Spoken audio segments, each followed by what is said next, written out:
Maverick News, the antivirus program for your mind. And now, the Freedom Reporters.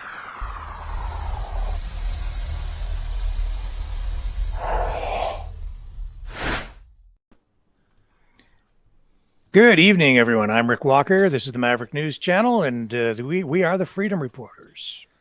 And I'm your co-host, Brennan Kennedy. It is good to be here on a Thursday evening. I hope everybody is doing well. And I'm doing well. It was a beautiful day here where I live, and I hope you had a great day today as well, Brendan. It was not bad. There was lots of clouds. And lots of clouds still over Ukraine, and we have a lot to talk about there, especially with regard to Scott Ritter, former UN weapons inspector, former U.S. Marine intelligence officer, an expert on Russia, the Russian military, who has been on this program before and was banned by Twitter for a post where he was criticizing Joe Biden and going against the popular narrative right now, which suggests Russia is guilty of war crimes in Bucha, or Bucha, depending on how you pronounce it, which I think is very concerning. And yes, you have to remember that Scott Ritter was one of the very few, one of the only voices who came out and tried to warn the world that there were no weapons of mass destruction in Iraq before the U.S. invaded. And he paid a heavy price for that. And ever since then, even though in the end it turned out he was right, ever since then, he has paid a heavy price, and they've continued to try to discredit him. And even here, on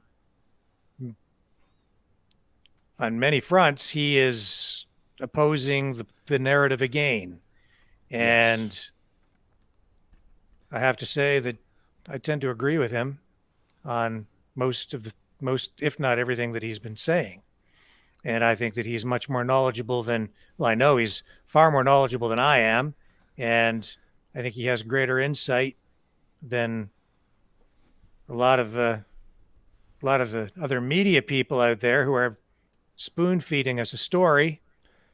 I'll bet you he knows a lot more about it than Twitter does. I'm quite certain. Would wager. So Scott's going to join us on the broadcast. He'll be here a little later on. He's not here right now. He's scheduled to come on later in the show. And we're eager to speak with him because we're all about free speech. That's what we're here trying to promote and preserve. And when we see Twitter banning someone like Scott Ritter, a person that is clearly an authority on a subject that is perhaps the most important subject facing the world right now because of the possibility of an expanded conflict and the danger of escalating to a nuclear conflict, I think his voice is important. We need to. He deserves a place at the table. Absolutely, and well, we'll get into it a lot more in the broadcast. I think when he joins us. We do have other stories as well today, so that'll be a little later on in the broadcast tonight, folks, so stick around. It's going to be a good one. It'll be a little bit of a variety episode, if you will. Yeah, so we might be having we have a messaging out. We're hoping to have someone from the People's Convoy join us live on the broadcast. And that could happen even within the next 10 or 15 minutes. I'm just not sure. We're kind of winging it here, and we've been messaging back and forth. So we'll see if we're able to make that happen. And we are also going to talk a little bit about what's happening in the province of Ontario, Canada, where the Premier, Doug Ford, is under pressure from the opposition parties and the media to reinstate masking mandates as they freak out over what they say is a spike in COVID cases and hospital admissions. So just when you thought you were getting some freedoms back,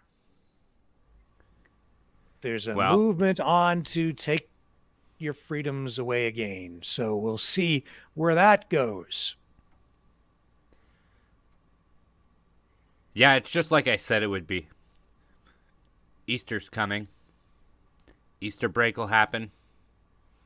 And they'll be like, well, I don't think it's safe enough for the kids to go back to school. And on top of that, everybody's going to have to wear a mask. And today was the day that Chrystia Freeland, Canada's Deputy Prime Minister and Finance Minister, tabled the federal budget. And there was all the typical socialist trimmings attached to it.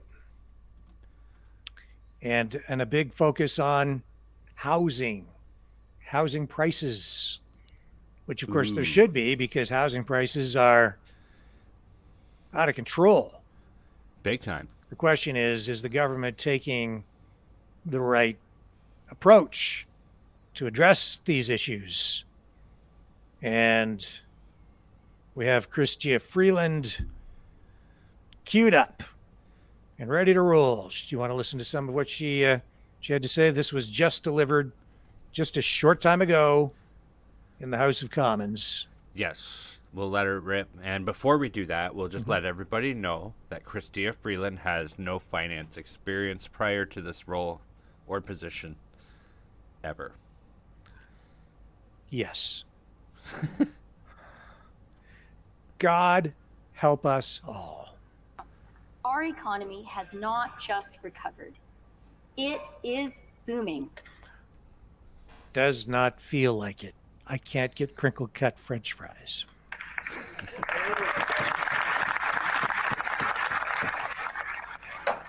Today, Canada has come roaring back. But Canadians know that fighting COVID and the COVID recession came at a high price. Inflation, a global phenomenon, is making things more expensive in Canada too. Snarled supply chains have driven prices higher at the checkout counter. No Buying a crinkle cut house French is fries. out of reach for far too many Canadians. Yeah, impossible. And now, Putin's barbaric war is making food and gas even more expensive. Blame it on Putin. The money that rescued Canadians and the Canadian economy, 8 out of every $10 invested, was deployed chiefly and rightly by the federal government. But And rightly. our ability to spend is not infinite. The time for extraordinary COVID support is over. And we will review and reduce government spending because that's the responsible thing to do. What? What? Now they're going to do the responsible thing. After they've taken us to the brink of bankruptcy, now they're going to reduce spending. Oh, boy. But she's saying they're going to reduce spending as they announce a whole bunch of new spending in the budget. Let's let it go. Let's see where we're going. That's a big double. On this double point, speak. Mr. Speaker, let me be very clear. You know what they're going to do is they're going to pull back a little bit. Well, they've still got their foot on the gas, but they're just not putting it on as heavy as they will as they get closer to the 2025 election. The nitrous is still on. Yeah. We are absolutely determined that our debt to GDP ratio must continue to decline. Our deficits must continue to be reduced. The pandemic debt we incurred to keep Canadians safe and solvent must be paid down, and it is being paid down. This is our fiscal anchor. This is a line we will not cross. It will ensure hold that the our phone. finances. If by saying that they're going to start paying it down, so does that mean they started calling in everybody's CERB debt from when the government took your employment away and then said you could live on this instead? So are they going to take that money and put it towards the budget? Is that kind of what their plan is here? I don't know, but I do know that they have earmarked $56 billion in new spending over a 6-year period. So I'm not exactly sure how it is that how she comes to the conclusion that they're pulling back. Remain sustainable.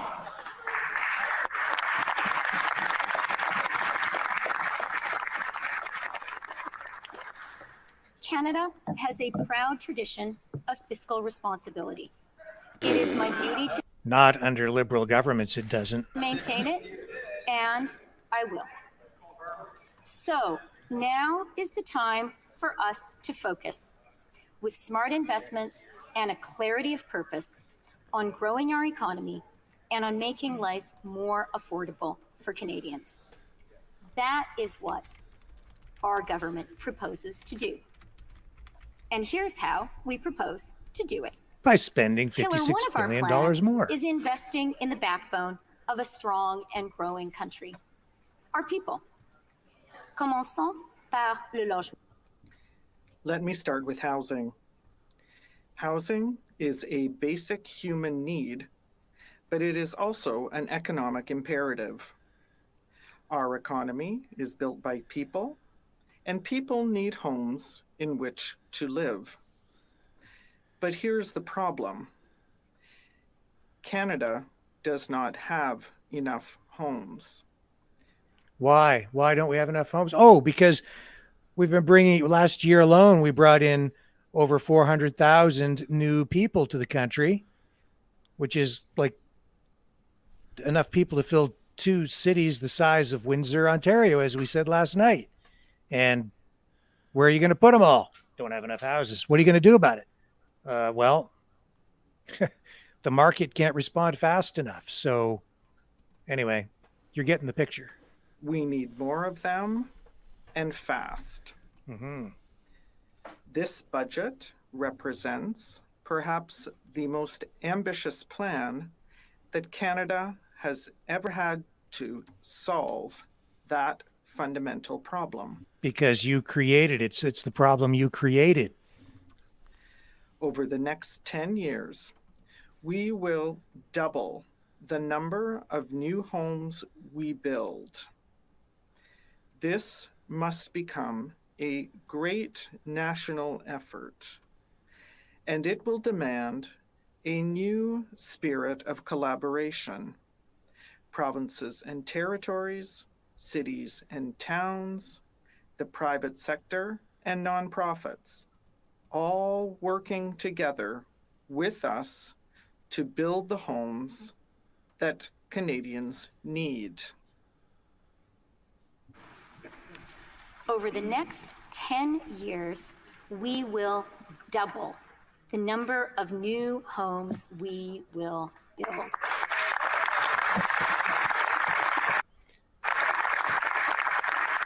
How does she know that? Because the government's going to spend the money to do it. This must become a great national effort, and it will demand a new spirit of collaboration. Provinces and territories, cities and towns, the private sector and nonprofits all working together with us to build the homes that Canadians need. We will invest in building more homes and in bringing down the barriers that keep them from being built. We will invest in the rental housing that so many count on. We will make it easier for our young people to get those first keys of their own. And we will make the market fairer for Canadians. We will prevent foreign investors With more from regulation. parking their money in Canada by buying up homes. We will make sure that houses are being used as homes for Canadian families rather than as a speculative financial asset class. But on housing, I would like to offer one caution. There is no one silver bullet which will immediately, once and forever, make every Canadian a homeowner in the neighborhood where they want to live. As Canada grows, and as a growing Canada becomes more and more prosperous, we will need to continue to invest year after year after year in building more homes for a growing country. And Mr. Speaker, a growing country and a growing economy also demand a growing workforce. A lack of workers So and of workers they're gonna. What with are they the going to do? right They're going to bring in skills even more is immigrants. constraining the industrialized economies around the world. But there Which is is what good news, caused the Mr. problem Speaker. to begin with, In because they 2020, brought in so many. Canada had the fastest population growth in the G7. At a But Rick, time diversity when is the our world was strength. starved for workers Well, there's a difference and between talent, responsible our immigration country's and unique enthusiasm for irresponsible welcoming new Canadians immigration. is a powerful driver of economic prosperity. This budget will make it easier for the skilled immigrants that our economy needs to make Canada their home. And we'll make sure that they can work in the field they were trained for. Also invest in the determined and talented workers who are already here. We will make it more affordable for people working in the skilled trades to travel to where the jobs are. Programs like the Enhanced Canada Workers Benefit will make it more worthwhile for people to work and will make life more affordable for our lowest paid and very often most essential workers. We will invest in the skills that Canadian workers need to fill the good paying jobs of today and tomorrow. And we will break down barriers and ensure that everyone is able to roll up their sleeves and get to work. Unless And you're yes, unvaccinated. one of those barriers is affordable childcare. When we promised less than a year ago to make high quality, affordable childcare a reality for all Canadians, our plan was certainly welcomed. But the cheers were We muted have, by justifiable skepticism. After all, similar promises I think had we have been our made guest and just about broken lined up for here. decades. 5 decades. So I think we're going to in dump fact. out of That's Christy why, Freeland's budget as I stand address and go to our guest, who's with the People's Convoy. And I think he's there with us right now. Alex Hi, Glasgow joins us. Maverick. Hey, how you doing? Hey, not too shabby. How are you, sir? Outstanding. Now that you're with us. I'm honored. I was live streaming. We're on our way down the road towards California, and my chat wanted me to contact you, and so that's what we're doing. Have you heard of the Perfect. People's Convoy before? We've been covering it a little bit from where we are. And Okay. yeah, we're absolutely familiar with it. And I understand you're heading back to California after having been at the Hagersville Raceway, where we were checking in from time to time. So Yes, sir. it sounds like you guys are doing some real positive things down there. Yes, sir. We're just trying to travel across this country, let everybody know why we're doing so. A lot of people don't know what the flags are flying for, but right now we're going to California to raise awareness about these mandates they're trying to drop into law. Have you guys or at your channel there heard about those mandates in California? I'm sure you have, being that you're covering it. We have heard about it, but maybe you could fill the viewers in on what exactly the concerns are, because they seem pretty extreme. In my opinion, they're they're probably the worst we've seen yet. And the one I like to start with is they're trying to give 12-year-olds the ability to get a vaccine without their parents' knowledge or consent. Without the parents' knowledge or consent. I don't know how you guys feel about that, but it makes me a little bit uneasy hearing that. You can't even buy cigarettes or alcohol until the ages of 18 and 21. So making medical decisions as a 12-year-old is very concerning to me. Is that one of the ones you guys are aware of? Oh, yes, and we have similar things going on up here in Canada as well. So it's a big concern for many parents, unless you're all in on these vaccines for kids, but a lot of parents are not. Yes, sir. And another thing is they're trying to, in my opinion, how I see it is they're trying to make it law to deputize the medical boards, essentially, by giving the medical boards the ability to probe employees' medical records. And then they're also giving the law enforcement officers, actually they're requiring them to act on public health orders. So you've got the medical boards reporting to the authorities who are now required to enforce public health order, essentially deputizing medical boards is how I see that. And then, of course, anything the government deems misinformation, doctors are now going to be getting penalized for spreading whatever the government deems as misinformation. Now, what would you think that penalization would be for a doctor that would be spreading anything that the government deems misinformation? They would probably take their medical license away. I would agree with that. Probably destroy their reputation. Yep. Right. Yes, we've seen that happen here in Canada. Yes. Big shout out to the Canadians for leading the charge. I like to say they did it at such a beautiful time because they're used to sleeping in their trucks. It was middle of winter up north, and I don't think that there's very many people that could have stood up in that time frame that the Canadians did that. So big hats off to the Canadian truckers and everybody that supported them and inspiring the world to get out in convoy. It's just, I can't believe what this country is coming to at the moment. So I know you guys did a little bit of coverage on the convoy in the past. Is there any questions your channel might have for me? And yes, and absolutely. Alex, it seems like the truckers down there are facing some really big challenges because in Washington, D.C., they were blocking the roads access to the area right at the Capitol. And I know that there was a strategy there where you're trying to make sure that people don't get arrested. You don't want to repeat of January 6th or the violence that the police perpetrated on the truckers in Ottawa. So you've learned from that. Do you think that heading back across the country like this was an effective and a proper move? Is it that this was the right thing to do?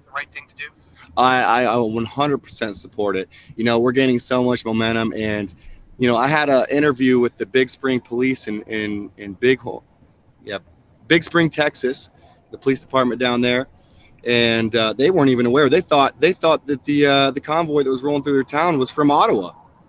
So the police department didn't even know who we were or what we were doing. The mayor gave us permission to take control of the Air Force base in their area there to camp overnight, but yet the police department doesn't even know who we are or what we're doing. So, and I had ran across numerous people traveling. We've been outside of DC for a month. Canada was in Ottawa for 3 weeks to a month. So people, there's been plenty of time for people to get informed, but the media just hasn't been putting the right news out there, I think. And traveling from DC just now towards California, people are like, hey, why are these flags flying? And why do you have "We Are Americans" on your car there? And it just surprises me that nobody knows what we're doing or what we're convoying for. So, one thing I'm going to be doing, and my chat actually helped me out with contacting like-minded media like yourselves, is help getting that awareness out there and reaching audiences that might need reached. And I thank you guys for having me on here and letting me get a little bit of little nuggets of knowledge out there. So we appreciate everything you're doing because you're right there on the front lines physically with the convoy, and you're constantly streaming and getting the information out. How can people connect with you and see your work and stay in touch so that they know day to day where everything is at with the convoy? Sure. I mean, you can go to thepeoplesconvoy.org. That's the official website. And my channel independently is Alex Glasgow. That's GLASGOW. I actually made a clipped out version of me talking to the Big Spring Texas Police Department after what we would call a Karen called the cops on me for walking down public access sidewalks, just trying to spread awareness. And that whole interview that I had with the police department when they showed up is clipped out, all the substance, straight to the point. I would recommend any new viewers to go check that out immediately. These live streams, they can get lost in just roadway of us driving across the country. So we're trying to get some of those more to the point clips out there and get those shared around and let people know what we're doing and all that. So where exactly are you guys tonight, Alex? Well, we are headed towards my GPS is actually on this phone right now, so I wouldn't be able to give you the exact address, but I know we're going to another fairground. I honestly don't know the town right now off the top of my head. I actually tweaked my back this morning. I almost had to go to the emergency room or a chiropractor or something, but I think I pinched a nerve or had some type of inflammation, and I mean it hurt. I'd never felt any pain like that in my life before. So but yes, I've been a little distracted today, but you can find that information on thepeoplesconvoy.org. That's the people's plural, peoplesconvoy.org. So Okay. and any other news, future destinations. Okay. So about how long are you on this journey back to California? Are we halfway? Well, we're in Arizona. Tuscan, Arizona is where we're at right now, and then we're going to be outside of Phoenix. We're going to be outside of Phoenix for the night, but I don't know the little town's name, so that might help people. But if they want to get out on the overpasses and bring their flags and wave their hands in the air like they just don't care, like a true patriot should at this point in time, in this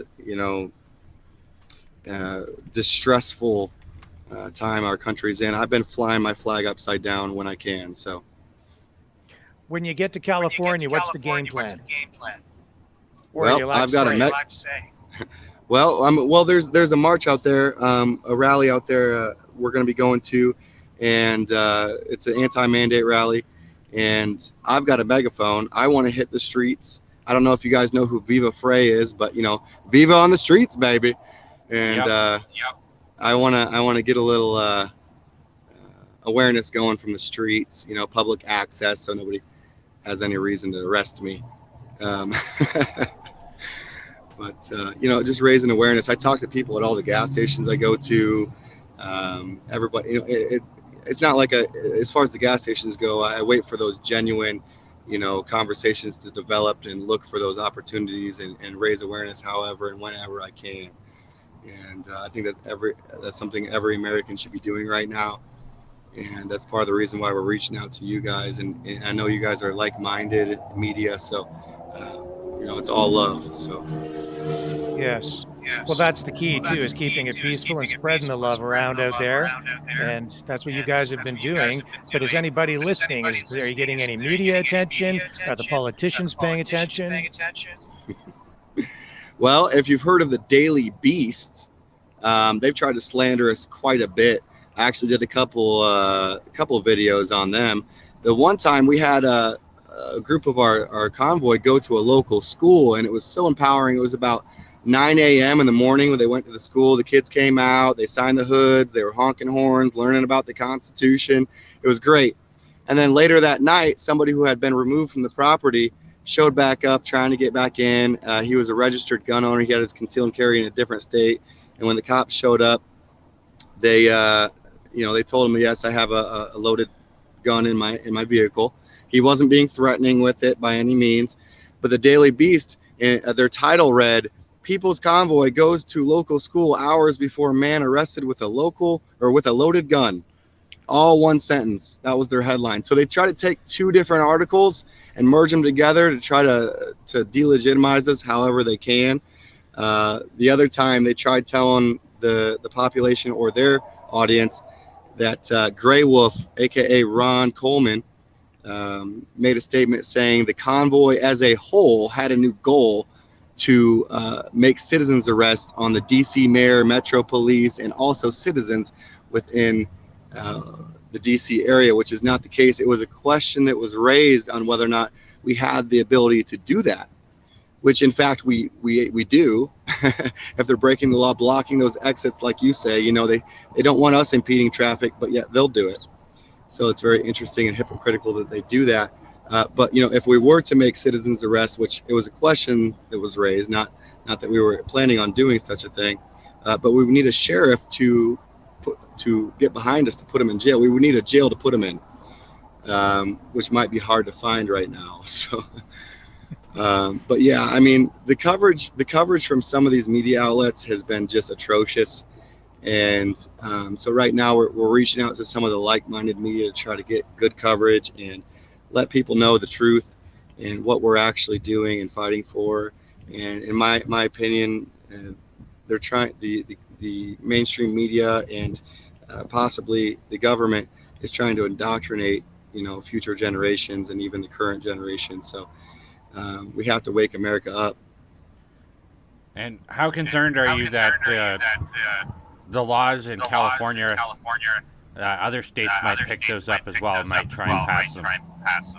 Well, I've been talking about this, California being a conduit state for a while now, and being that they have 40 million people in California, and we have 330 million people in the United States. I mean, that's a large percentage of people. And not only that, but the people, people that are coming into California that need to work are going to be subject to these evil mandates. And so it's going to be more than 40 million people that are going to be impacted by California if these mandates go into law. So I think it's imperative that their awareness needs to get raised. It's imperative that the Californians stand up to their elected officials and really make a change in their state to really move forward and prevent these blue and purple states from following suit. I call California the mini CCP due to the imports and exports that come in and out of there. So, yeah. Yeah. So you're not done in DC either, are you? I mean, No, you sir. got work left to do there. How's that going to play out? This battle just started. We're a month in, and the checks and balances and the way our government and legislative and judicial branches are set up is, it takes a long time to get things done, and I encourage people to have patience and to stay strong and to sharpen your tools, practice your articulation on your opinions, because when we're reaching out to people on the other side of the fence or people that might not know what we're doing, having those words at the ready is important, and delivering them with substance and to the point, and not having lack of words which could raise blood pressure and maybe not really get the message across how we would like. So sharpening your tools and organizing your thoughts is important in my opinion. And like I said, this battle just started, so be patient. Yes. It started out being for our health and safety, but it sure doesn't feel like they're interested in our health and safety at this point. It seems like it's about control. Would you agree? No, definitely. I would go as far to say that they've been trying to divide and conquer with the BLM agenda, the border agenda that we're currently outside of the southern border right now, the Me Too movement, the Trump stuff, the COVID response. They've been trying to divide us for a while now, is how I see it. And also I see the COVID shamdemic, plandemic, scamdemic being implemented to try to disrupt our economy on purpose. That's just my personal anecdotal opinion. But when you start zooming out and you look at the big picture and you look at the chessboard, you start to see things in how they align and the synergy of the actions that our government has taken. Biden and Trudeau lobbied together on these northern border mandates trying to implement digital ID. And when you look at how Trudeau handled it, I think that it's very indicative of how Biden will try to respond if we were to park in DC, or even when the Supreme Court shot down his executive order, the OSHA mandate, executive order 14042. As soon as they shot it down, he came out the courthouse begging and pleading and ranting about how all these companies needed to do it anyways. And then he lobbied with Trudeau into the northern border mandates. So just it's time for change. Yeah. So how big is the convoy right now? Well, not as big as it was about a month ago. We've had people go back to work and join the fight from home. And right now we're gaining momentum. We've actually seen a lot of new vehicles here convoying back across the country. And before, when they left Adelanto, they had weeks to market, do their marketing and prepare their routes and let everybody know what overpasses to be on and all that. So everyone was a lot more organized. And I think our trip back is going to be a lot better because people are starting to get aware that we're on the road again. And it's all part of raising awareness and getting the media involved.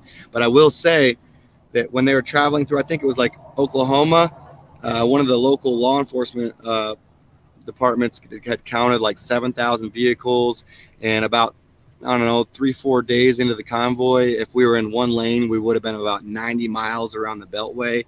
And the love and support and the millions of people that have been on the overpasses since they left from Adelanto has just been overwhelmingly supportive. So would you say the support overall across the country is growing? Oh yeah, I don't think it's really diminishing. I think people might look at the number of the vehicles in the convoy itself and you might get distracted right now. But people are tuning in from home, and people have been supporting since day one of them leaving Adelanto, California, where we're going to be in their backyard again here soon. So you'll get together in California, and when do you expect to arrive there, did you say? Let's see. I think it's Defeat the Mandates, or I think that's the name of the rally there. And that's April 10th. Okay, so you're not that far away, pretty soon. No, we're really close. We're really close, and I'm happy to be there. My birthday was April 5th. I was kind of hoping we'd be there for my birthday, but that's okay. Belated birthday party in Los Angeles. And I guess as you make your way across the country, it's an opportunity to spread the word, which is in a way more effective than sitting at the Speedway in Hagersville and not going too far, right? Yeah, we don't want to be an echo chamber, that's for sure. Yeah.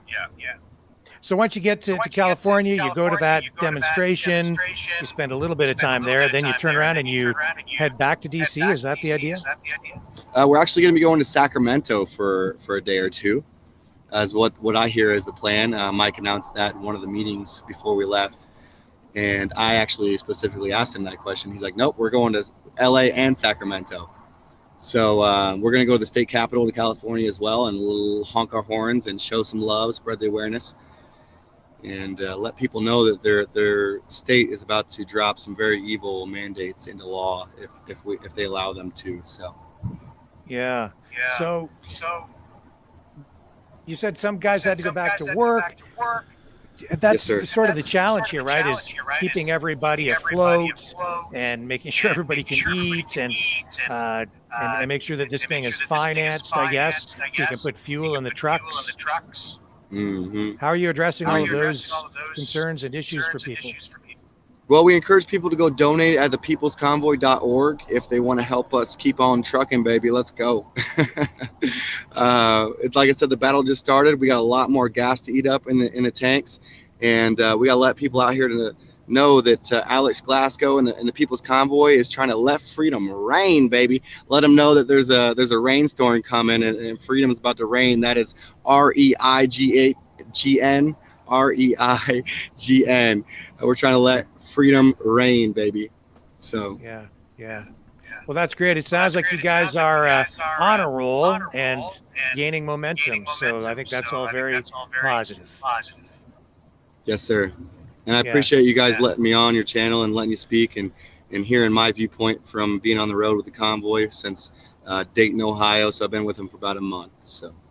Well, incredible. Thank you, Alex, for everything you're doing and for joining us on the program.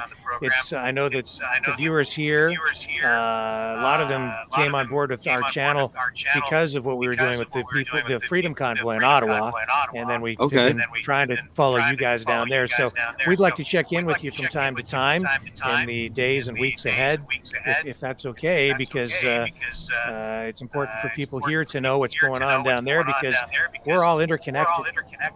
Yes, sir. It's going to take a team to make it for sure. Yeah. I mean, the shadow bands, the algorithms, we had to break through it all. We had to let the volcano of freedom just erupt through it all. Yeah.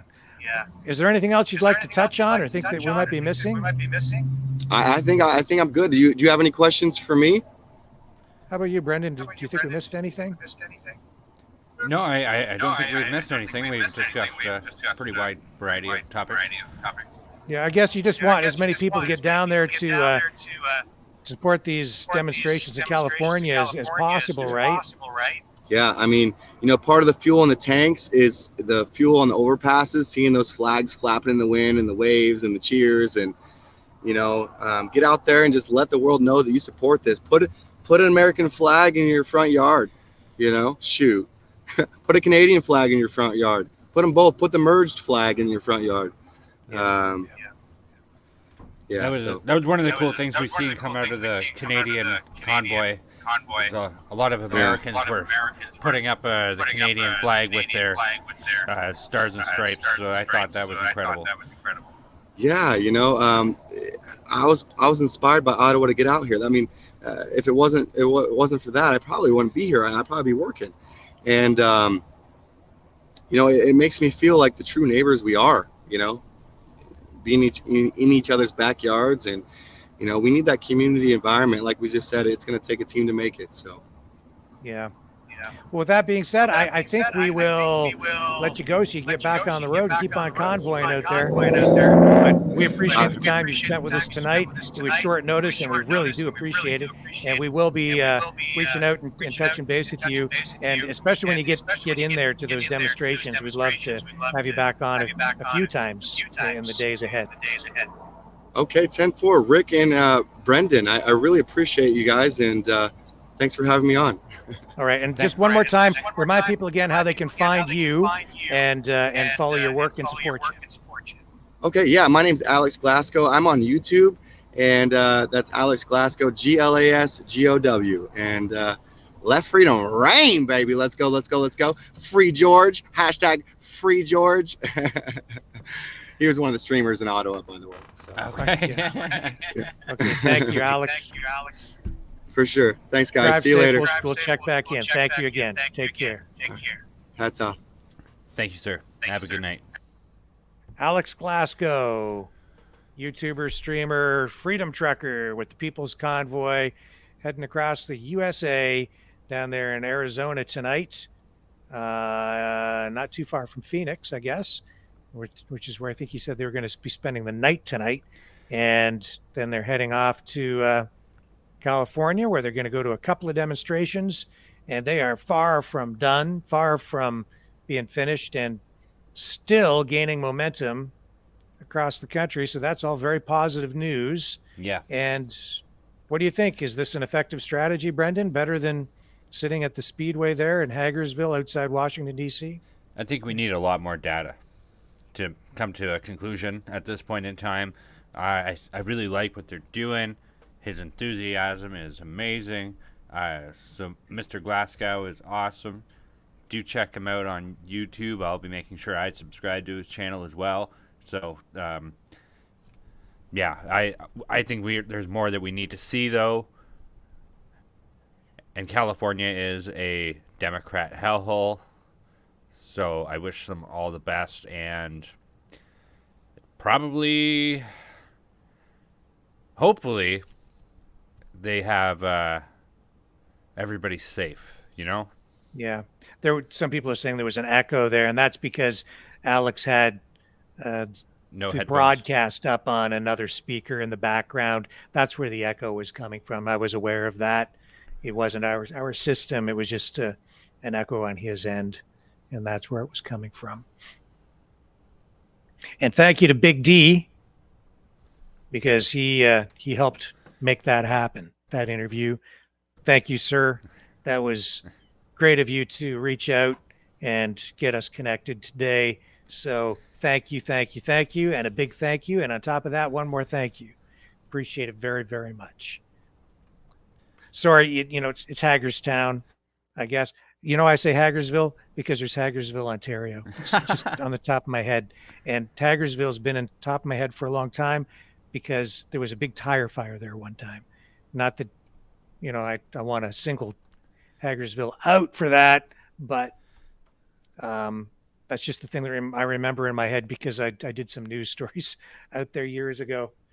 Hagerstown, Hagersville, Ontario. But yeah, the speedway outside Washington, D.C., that's where the truckers had been staged. And then during the day, they would drive around the Beltway. They weren't able to actually go down into D.C. proper at the Capitol. They didn't want to run afoul of the law and get a bunch of people arrested and have a lot of friction with the police and everything.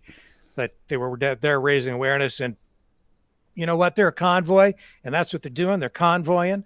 They're raising awareness and making stops along the way and building support in community after community after community and reaching out and touching more and more people. And the more they travel, the more people they come into touch with, and the more the message spreads. So in that way, from a marketing perspective, certainly I think can be and is being very effective. And they're going to make it out to California for those demonstrations. And I think that too can be a very effective thing.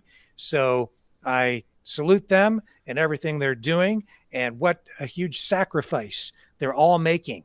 Everyone that's been involved in that people's convoy down there in the U.S., huge sacrifice, just like the truckers up in Canada. And what are they doing it for? They're doing it for freedom. They're doing it for everyone, for every citizen, even those who don't understand what it is they're doing. So hats off to them, man, for doing 100%. something positive and keeping it positive and keeping the love going, right? They've been doing that really well, and they're still in the game. They haven't quit, so that is incredible. Yeah, and again, what have we seen from these guys? Entirely peaceful, making every effort to remain lawful. And I would argue that even the truckers in Ottawa were lawful. I would argue that they were lawful. I've said that from the beginning. Just because Justin Trudeau and the government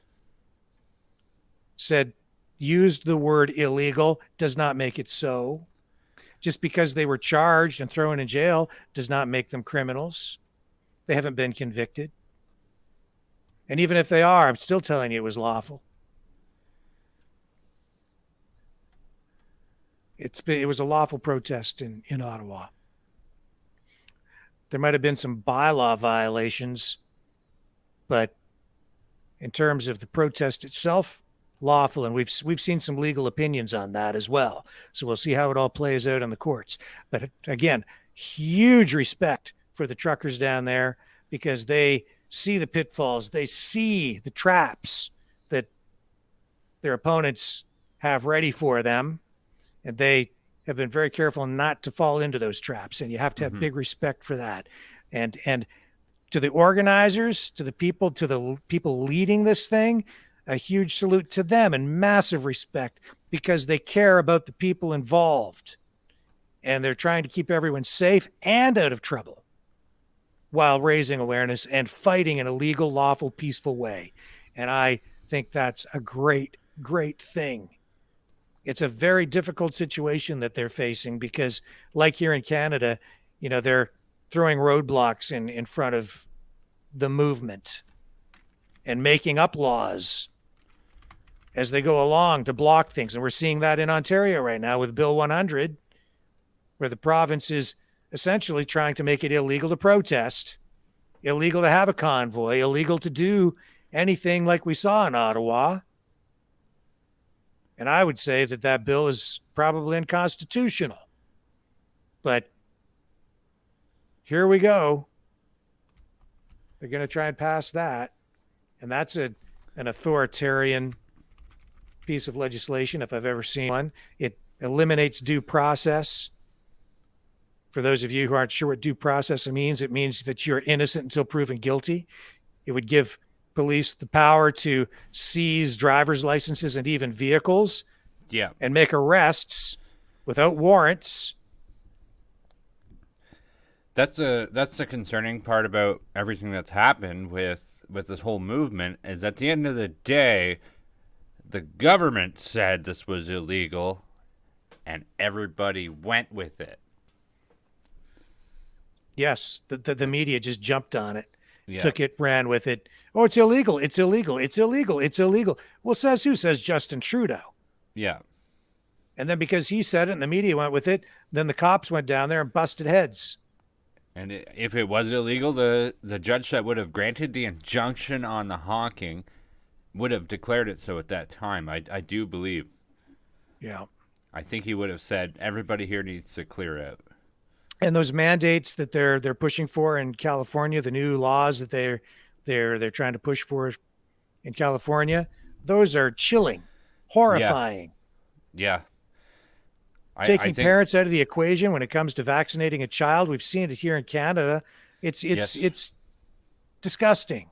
And remember we played that Gen Z for Change video when it had that girl talking about it, and she said her whole reason justifying why it's okay for them to do that is because other states have done it, and it's like, no, terrible. We don't need that. But Canada is not out of gas yet, because James Topp is coming to Ottawa, and he's going to do a 70-kilometer march once he gets there. So that'll be incredible. I think that there might be more to that story as he nears closer. Might be more to which story? The James Topp story? Yeah, I think when he gets to Ottawa, we might see some interesting things happening. I'm also getting some rumors about bikers looking to make their way out to Ottawa too. Yes, I'm hearing about that as well. And I think that's very interesting. You know, bikers have their own take on freedom, right? Yeah. And I'm beginning to understand their perspective more and more as time goes on, and the government crushes more and more people, and in the process tries to crush our hope. Yeah, and we do have political prisoners still, like Yes. Pat King, in jail. Unbelievable at this point that he's still in jail.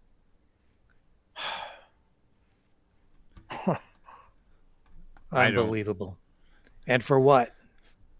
Like mischief charges. He's been in jail for what now? 6 weeks or something in that range? I would say Without yeah, bail? 6 Without weeks bail? or so. And no bail. Word out on the street as he's shopping for a lawyer at this time. But hey. Yeah, Raylick says unlawful occupation is what they called it. I don't agree. It was lawful. I agree with that.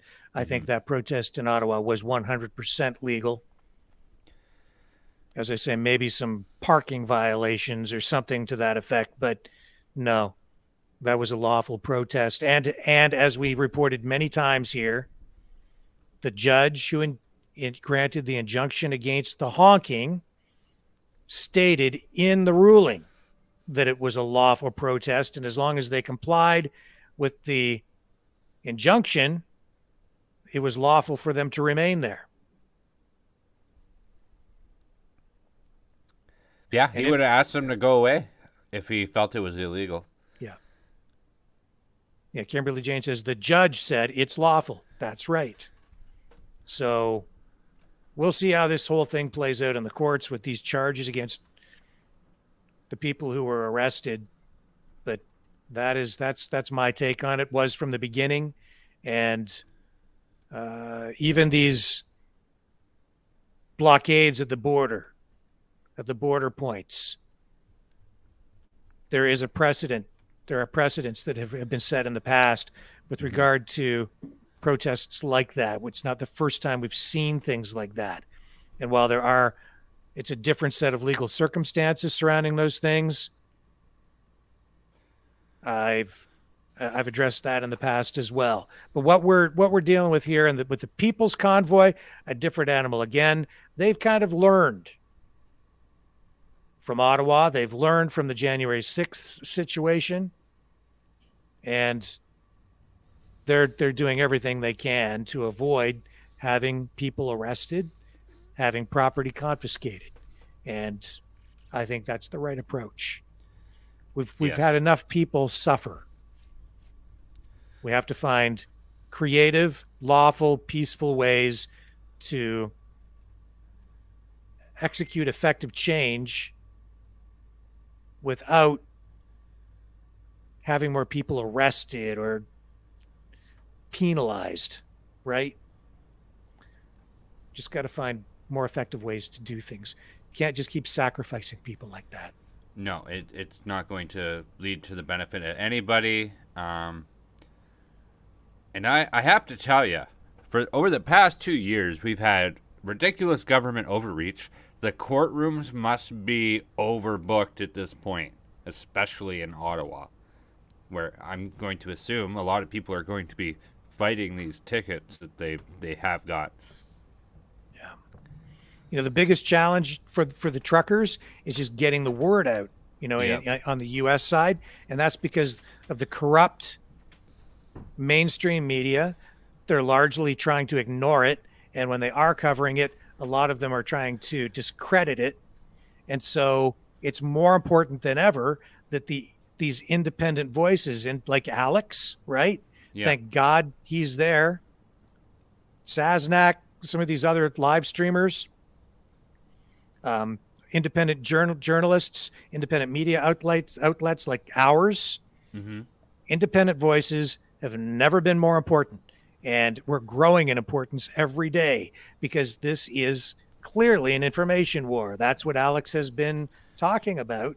That's what he was talking about in our interview with him.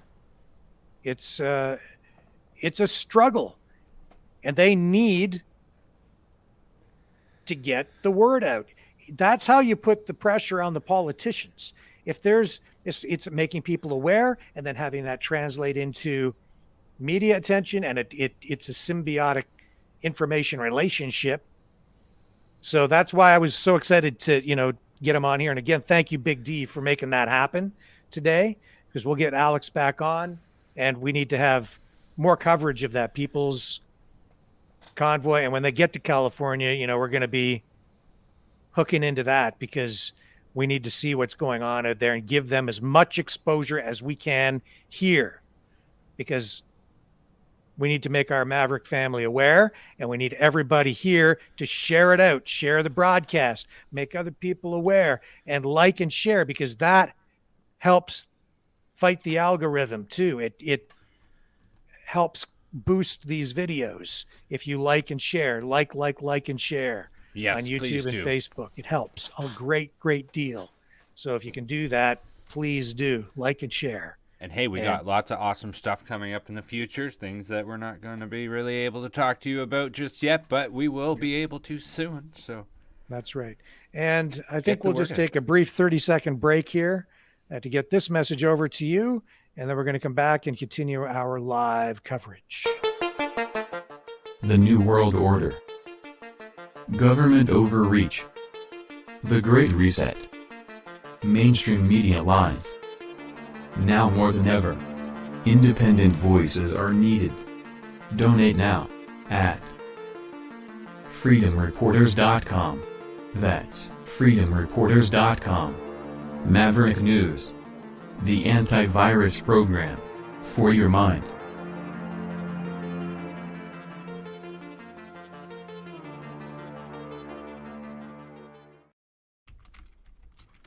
And we are the Freedom Reporters, and you can donate at freedomreporters.com. We do need your help, just like all the other independent media voices out there, because we are not government funded. We are entirely supported by you guys, our viewers, and we are greatly appreciative of everyone that has supported us so far. And obviously we still have lots to do. Lots of news stories coming up, and it's not, it seems like there's an infinite amount of work to do, I think, Brendan, when I look at what lays ahead. Absolutely. It's never going to stop. Yep. And like Alex, we too were inspired by the truckers in Ottawa and the Freedom Convoy in Canada. That is what brought me out of hibernation, semi-retirement in the news business, over 25 years with CTV. And I was sort of in semi-retirement because I just couldn't take it there. I left there because I saw, about almost 10 years ago where things were going, and I wasn't prepared to let them continue to rewrite my scripts in the way that they wanted to. I wasn't going to be a party to it, and I wasn't going to participate in what we see today, which is a giant misinformation campaign. So I left. And then Brendan dragged you out, and he said, Rick, come with me, Rick. We have work to do. And I said, okay. I dragged him out and dusted him off, plugged him in, and there we go. And we resurrected this news channel that I started almost 10 years ago. And there was a bit of a subscriber base there. And then we started covering the Freedom Convoy, resurrecting the news channel, putting it back into its original purpose, and it's exploded. And that's happened because there is such a need for what we're doing and what other independent media outlets are doing. So that's why we're asking for your help, because it takes money to do this. We need to finance this operation. We need better equipment. I need a compressor for this microphone so that the audio levels don't fluctuate so much. We've invested in a new streaming software, which we're setting up so we can get out to more platforms. We have the phone system now set up. That's actually an ongoing expense because it has to be automated to screen the calls, because we have obviously little or no staff here. So we've got it automated now to screen the calls, and it's working fairly well. Few little things to tweak on it just to make the broadcast run a little more smoothly. We've got to get a better switcher in here. Just improve the studio. Just upgrade the production values. Your microphone sounds way better today. Yeah, well, nothing going on. I got some feedback from some viewers last night, which was helpful, and I've just made some minor changes in the way that I'm doing things. So, yeah, no, you sound great today. Phenomenal. That's good. So, I just found some good news. I don't know if you want to talk about it, but Dr. Dina Henshaw, she's the Chief Medical Officer of Health in Alberta, and I guess she's getting grilled in court over things that had happened during the pandemic. So I do have a story here. I don't know if you want to talk about it, but it seems to me like it's good news, and we could always use good news. I'd like some good news. All right, let's do it. You say you've got something on a screenshot? Yeah, hold up. Here we go. It's a very short article. Sure, let's there's the good doctor. The good doctor.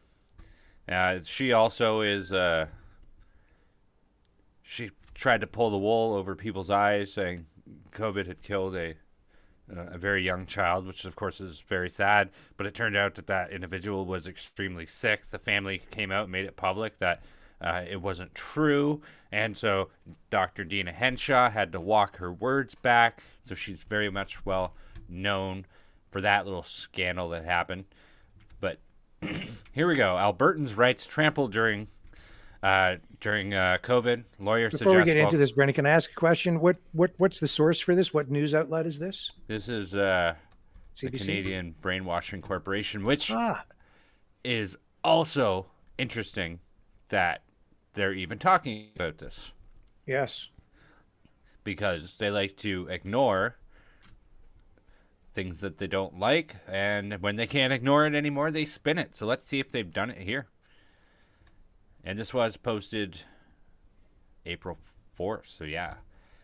A lawyer for a group of Albertans seeking to have pandemic-related restrictions ruled unconstitutional has asked Dr. Dina Henshaw, the province's Chief Medical Officer of Health why she did not hold a press conference urging people to eat less and lose weight to prevent serious illness if infected by COVID-19. Leighton Gray, a lawyer for the plaintiffs, which include 2 churches and a gym owner, has argued that those at lower risk of serious illness from contracting the virus should be not be punished by restrictions that target more vulnerable populations. The Alberta Chief Medical Officer of Health is in the hot seat for the next several days as she testifies about the decision-making process and implications of pandemic-related restrictions imposed in the past 2 years. Gray is cross-examining Hinshaw on her 206-page affidavit filed as part of the legal challenge taking place in the Court of Queen's Bench in Calgary. Hinshaw's affidavit details pandemic statistics, timelines, and decision-making frameworks. The heart of the case. At the beginning of the day, Gray told Hinshaw he hopes to arrive at the truth through his questioning.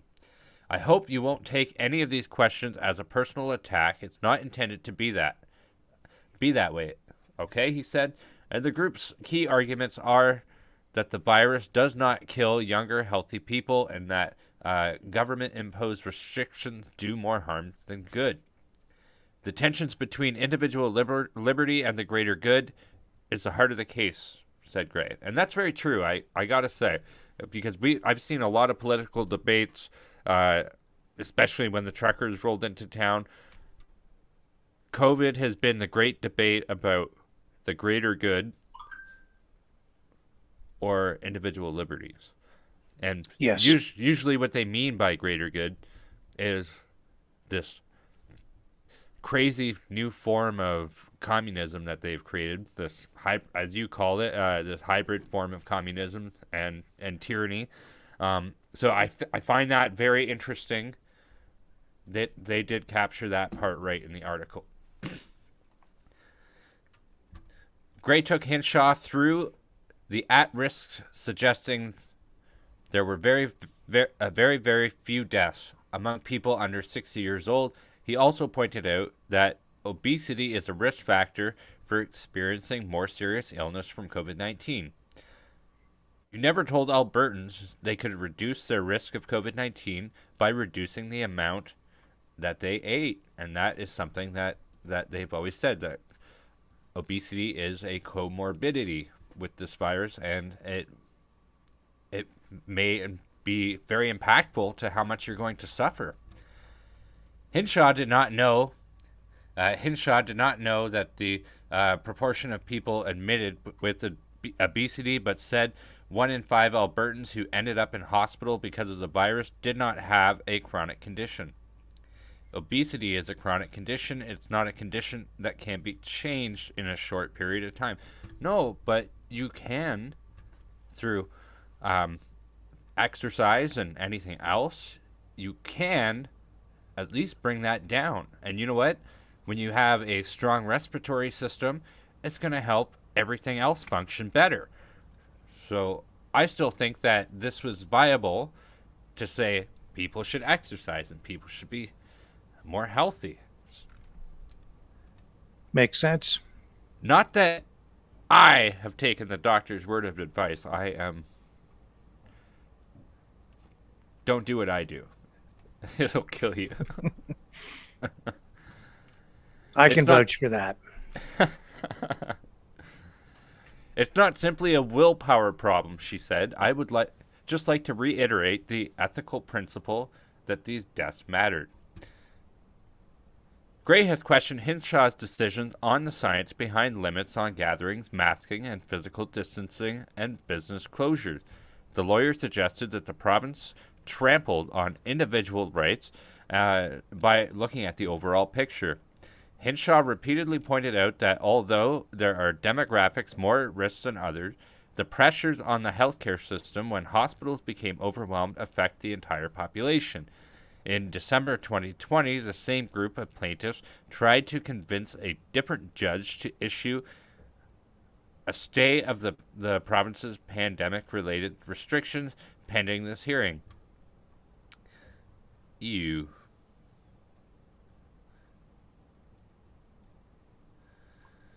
During the hearing, Nick Parker, a lawyer for the province, argued the province was experiencing democracy in action in the middle of the biggest public health crisis this province has seen. In her decision, Justice Ann Kirker found the risk of transmission of COVID-19 to be real and refused to grant the emergency injunction, ruling that health measures were in the public's best interest. Nearly all of public health restrictions were lifted last month by the Alberta government. The Court of Queen's Bench Justice Barbara Romaine is presiding over this hearing. So, I wish, if I had a genie right now, I would wish that could be televised, because, man, that is important. Yeah, I think in this case, it shows how valuable cameras in courtrooms in Canada could be. It would provide a real layer of transparency, wouldn't it? But, of course, we're not allowed to have cameras in courtrooms in Canada. So Nope. the public is limited and in what they're allowed to see and hear. And unfortunately, when I worked in the mainstream media, in television, radio, and print, Yeah. the media acted as the eyes and ears of the public in the court system. And so in lieu of having cameras in there, you have reporters. The problem today is, as we've clearly seen, we can't rely on the mainstream media. And you can go down there as a private citizen and sit in on the court proceedings if you have the time, or if you're there locally, or if you want to travel. But now more than ever, I see that having cameras in courtrooms could be extremely valuable. Yeah. Unfortunately, that just doesn't happen in this country. No. And nor, I doubt, nor will it. Yeah, I doubt we'll see it. I guess just with the Kyle Rittenhouse trial, and I followed that case to a T. I pretty much watched it every day for the whole 3-week period it ran. And I do think it's worth noting that it can be beneficial for democracy to have people understand how the legal system works and that sort of thing. So, Well, I watched an interview. Yeah, sorry, go ahead. I was just going to say I did watch an interview with Dr. Jay Bhattacharya, one of the chief architects of the Great Barrington Declaration. Yeah. And in his view, and I've been following him for a long time, like even before the pandemic hit, when he was, when he had done interviews out of Stanford. And in his estimation, the public health response has been an absolute disaster, the biggest public health disaster in history, period. And I agree. But what do we have today? We have this going on where they're trying to call out the medical officer of health in Alberta. That's her title, right? Medical officer of health, Dr. Hinshaw. I think she's Chief Medical Officer of Health, yep, for Alberta. And yeah, Roger. We're seeing pressure placed now on the Premier of Ontario in Canada as well, because they've lifted the mask rules for public places, and they're getting hammered. And when we come back after this short 30-second break while we regroup, and I queue up this next article for us to just analyze briefly, we'll leave you with this plea for help. The New World Order. Government overreach. The Great Reset. Mainstream media lies. Now more than ever, independent voices are needed. Donate now at freedomreporters.com. That's freedomreporters.com. Maverick News. the antivirus program for your mind.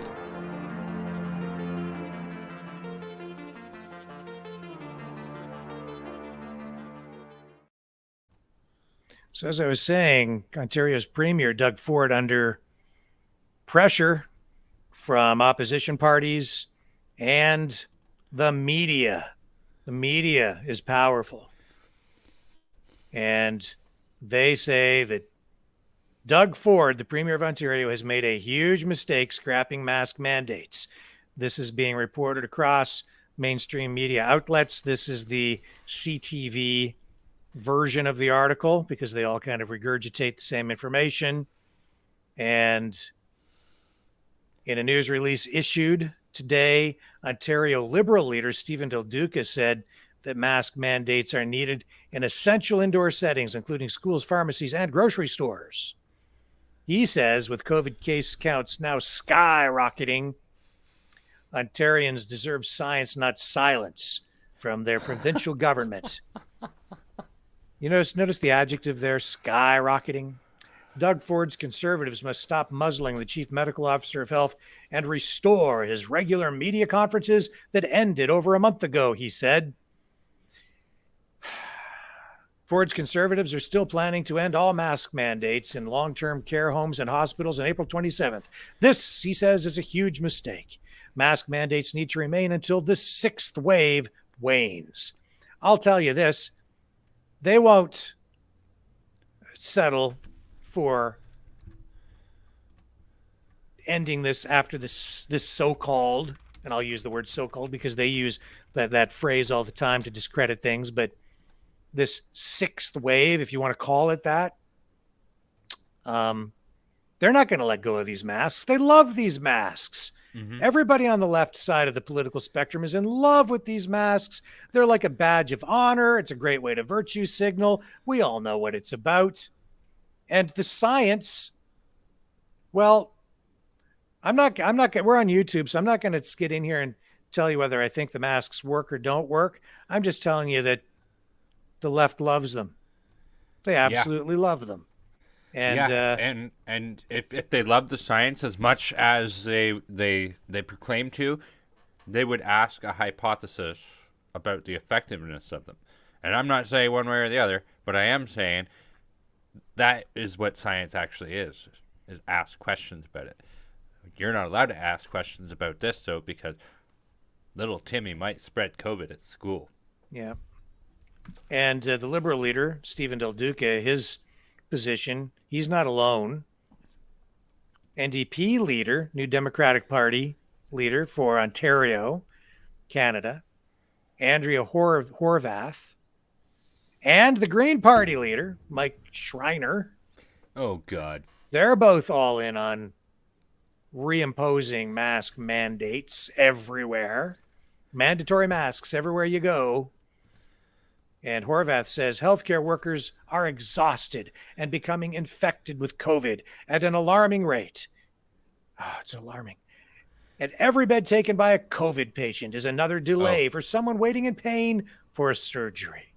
That's oh my God. That's the part about, there we go. That is a hypothesis about the mask, because everyone in the hospitals is masked. And they just all spread COVID. So if the masks work, we went over the graph and the case loads, right? Yes, we did. And I was just asking questions. But if the masks work and if the vaccines work, why do we see bigger giant spikes of cases? Why are the death rates still where they sort of always were? And folks, this may sound like it's Ontario news, but the exact same thing is probably happening in your neighborhood. Yes. These libtards, they'll lock you in your house and strap a mask to your face for the rest of your life if you let them. And that's what the truckers are fighting against. Mm-hmm. And trying to raise awareness of. And, a lot of the problems we faced as a result of the pandemic, it's it's not a lot of the problems we're having in our society. COVID doesn't create economic problems. The government response to it creates the economic problems. Chrystia Freeland sits there and talks about housing prices and inflation and the rising cost of gasoline and groceries and deflects blame. Oh, it's an international problem. It's all Putin's fault. It's because of COVID. No, maybe it's because the government wasn't properly prepared and the government policies that they have in place left us in a vulnerable position. And maybe it's just because they don't know how to manage the economy properly. Maybe that's why we're having supply chain issues. Maybe that's why I can't get crinkle cut French fries and I have to pay, and we're paying as much as $2.30 a liter for gasoline. You know what's interesting is this reporting has been happening for a little while now, but the media is paying a disproportionate amount of attention to these parties which have limited representation compared to the provincial Conservative Party. And that is how you know whose team the media is on. Well, you know, the other thing, Brendan, is there's an election coming up. And the thing people need to remember is politicians don't necessarily have your best interests at heart or even in mind. What they're thinking about is always the next election and job security for themselves and whether they're going to have have their paychecks and their pensions. And I think that's a lot of what we're seeing play out here. Doug Ford knows there's an election. I think he loves the masks too, honestly. I think he's as authoritarian as they come. And he'd be quite happy if they could just keep all the masks in place. But with the election coming up, he knows that I think he thought he would score some political points by lifting the mask mandate. And we're seeing that across the country anyway. So he's kind of going with the flow, and here's an opportunity, here's an off ramp for me now, and it's convenient because there's an election coming up, right? So it's just one thing that he's doing to try to score points, but the opposition parties are seizing on this, and they're trying to spin the data, inflate numbers, even outright lie about some things in order to create a new narrative so that they can attack him on this issue and make him look bad so that they can score points to get elected and take the power away from him. And what we're seeing here proves what I said just the other night. If Ford loses this election and we end up with either a Liberal or NDP government or a Liberal NDP coalition government, if those guys get in, we're doomed. Yeah, because they're going to be even worse than what we've had. We'll have as to pack bad up. As Doug Ford has been. We'll have to leave.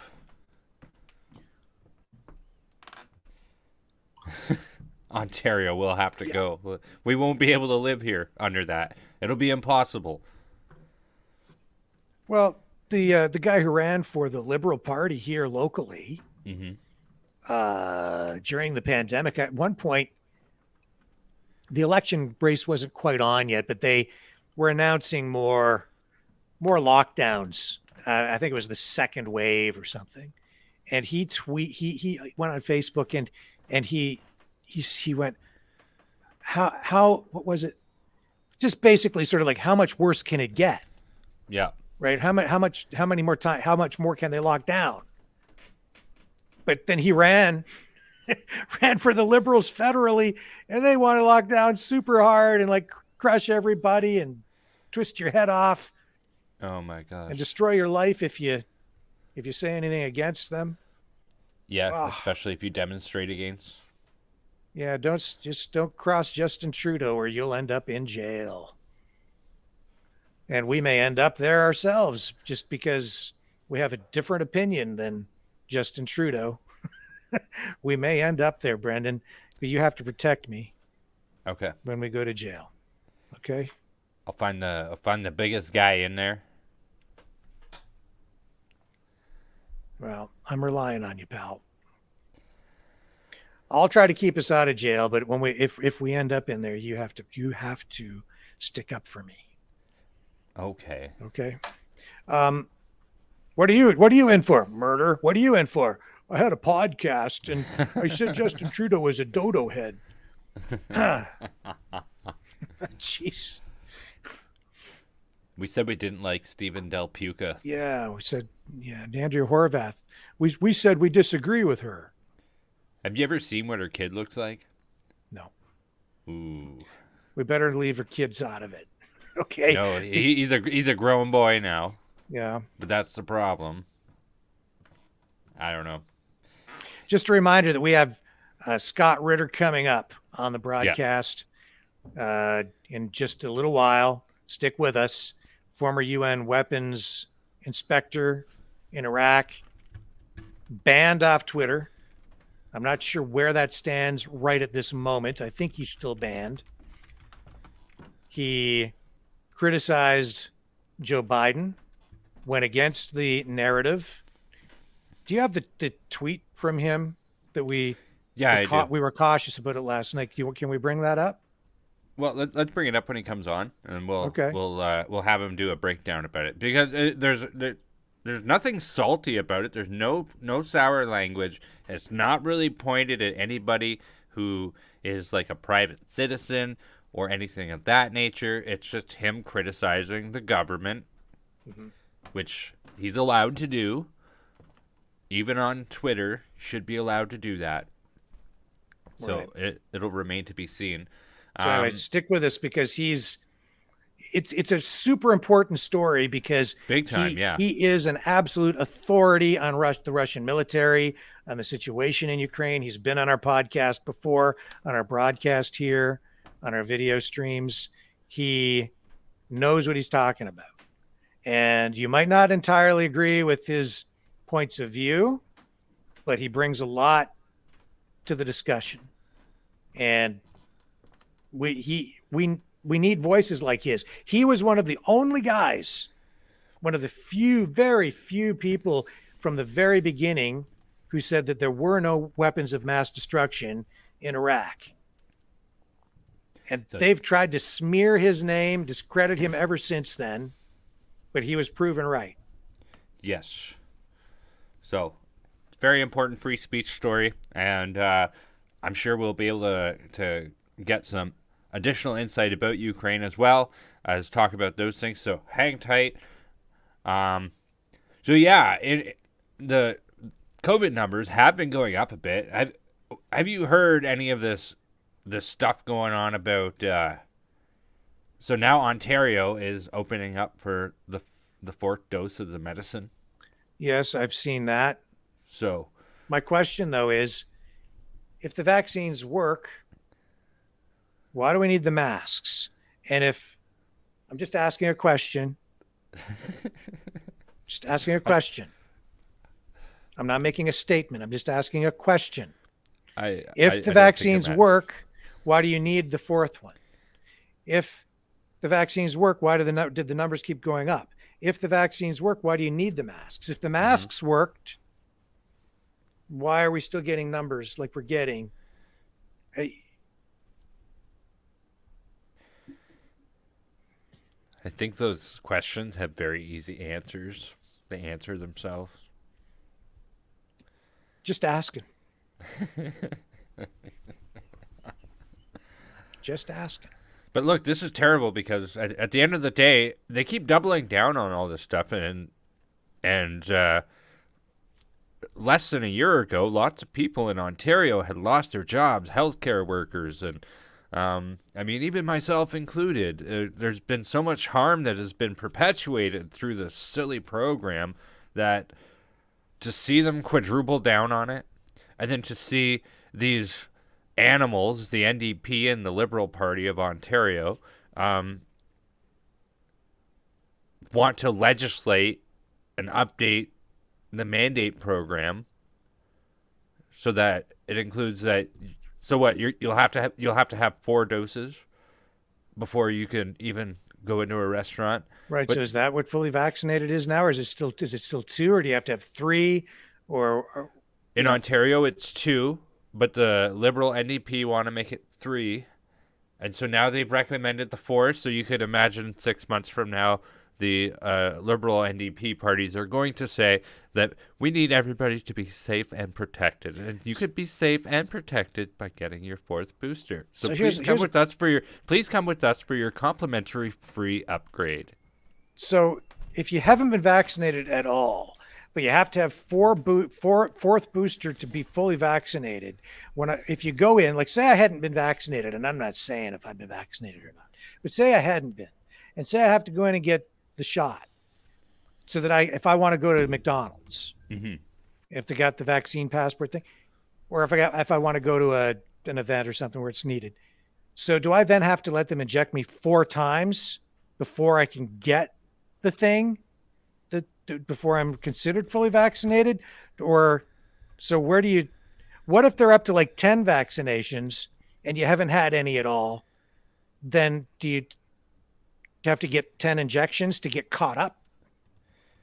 Well, the quadruple dose is to all residents age 60 and up beginning this Thursday, so today. And so they will also open eligibility for 4th doses to all Indigenous residents of the province 18 and up at the same time, which is what we've seen them do before. Currently, it still is only 2 doses in Ontario, but that'll change. And you might even have a workplace that dictates you have to get every single one of them. They're saying that you can only have the 4th one 5 months after you've had your 3rd one. So if it does get to the point, and it's looking like it probably will, they're gonna ultimately. How long would it take for you to become Well, if you fully have to wait, medicated? say 6 months between shots, you could be 2 years getting caught up and then still not be caught up, because by that time they might have had another 6 months. So you might never be able to get caught up, because if you're 4 behind and then everybody's getting boosted every 6 months and you're trying to get caught up, you could never get caught up. So but you know what? That kind of math seems to work with the case numbers and their pandemic of the unvaccinated, which doesn't make any sense to me. I can't figure out the numbers, but it all seems to make sense to them. So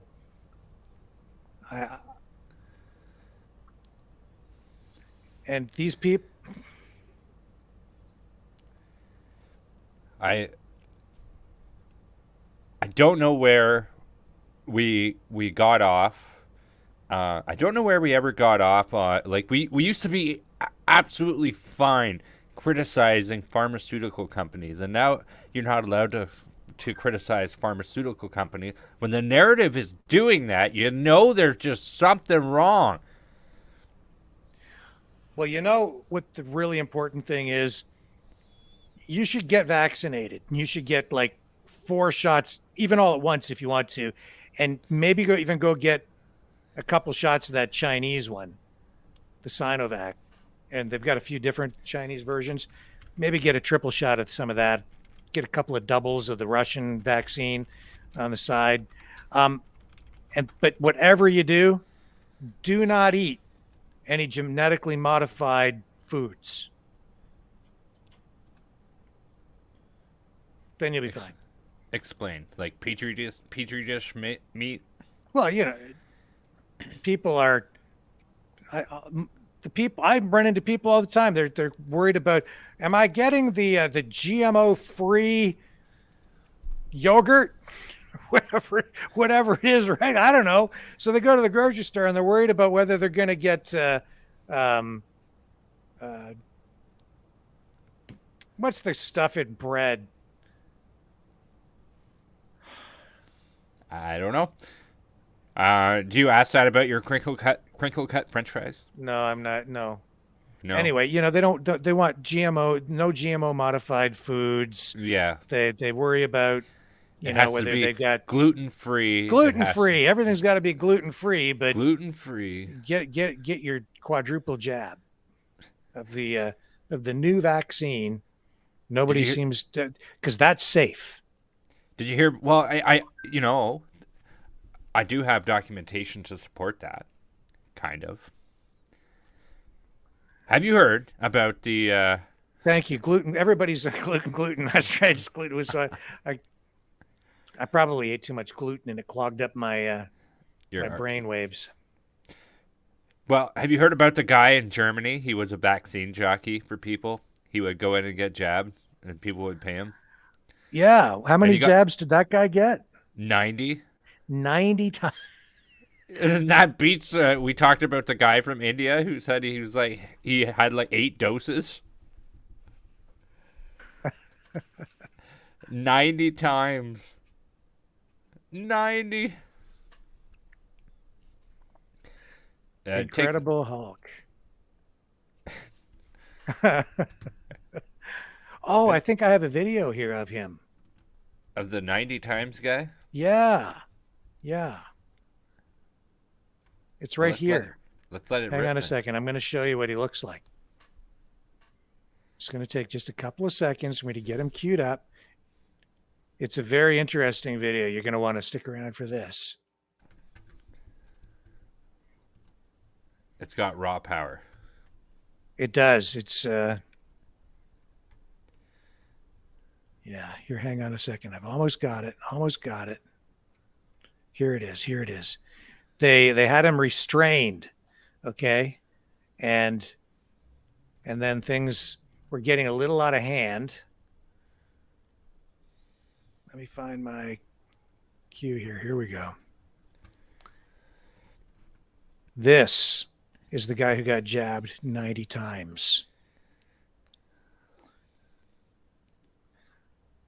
I need a better switcher here, Brendan, so we can do this stuff faster. A switcher? Here he is. Yep.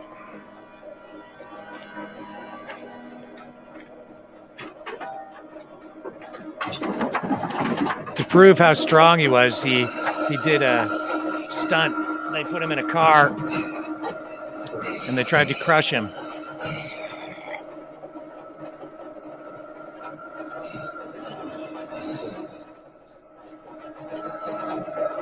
And this was him after his 90th shot.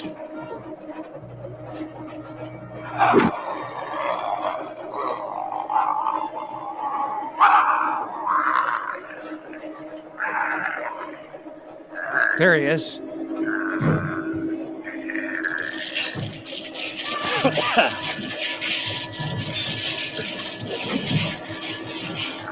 Look what 90 shots does to you.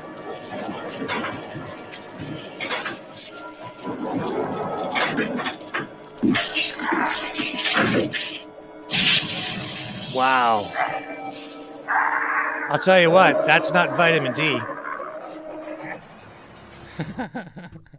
That is not vitamin D. Well, there you go. You get the 90 jabs. And that's what you get.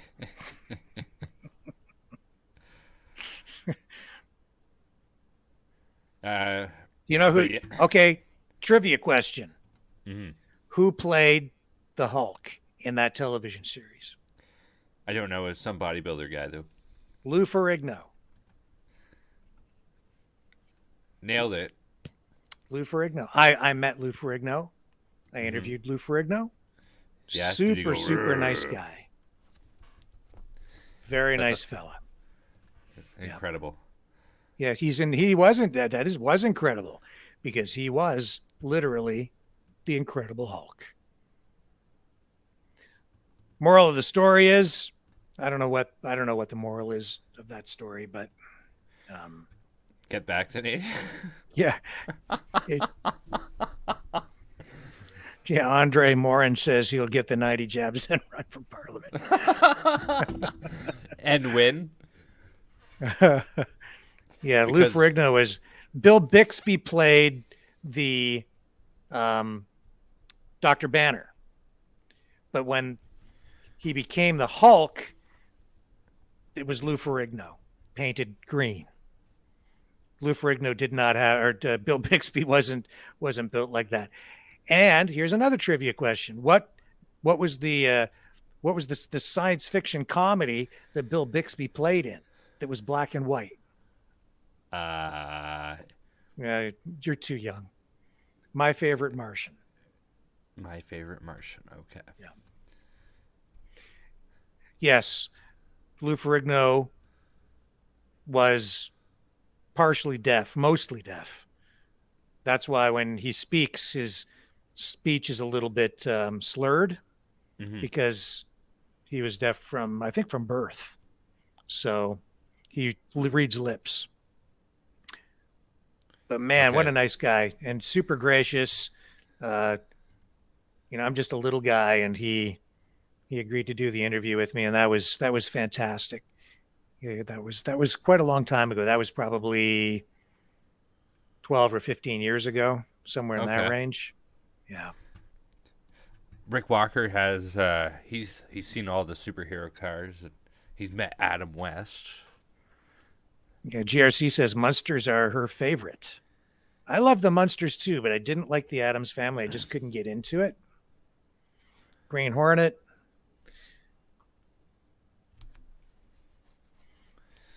Yes, Ludan says he remembers My Favorite Martian.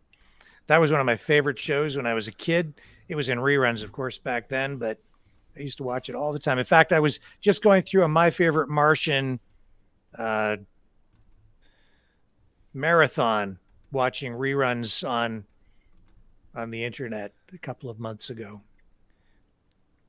You know what's hilarious is I'm also stuck in old-time television. Recently rewatching Columbo. Yeah, well, you know what, Brendan? I watch the old stuff. I don't watch much. Night Gallery, Star Trek 1966, yes. I go back to the old stuff because I can't stand to watch television today because it's all so politicized. It's all social engineering. It's all politically correct. It's all left-wing woke. Everything.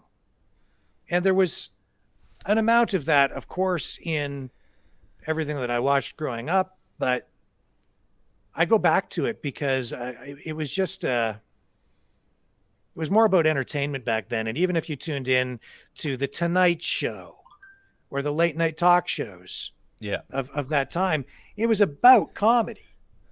Occasionally they would have something political on there, but they never got too heavy with the politics. It was, and if you saw Johnny Carson make a joke about one politician, he'd make a joke about the other one too. And that was even the case with Jay Leno. And I think Jay Leno still is like that today. Yeah. I applaud Jay Leno's career. I think he got out of it right when he had to, but I mean, he moved on to the his car show, which is phenomenal. I absolutely love what he did with that. Yeah. Lots of things that you could learn about automotive and automotive history.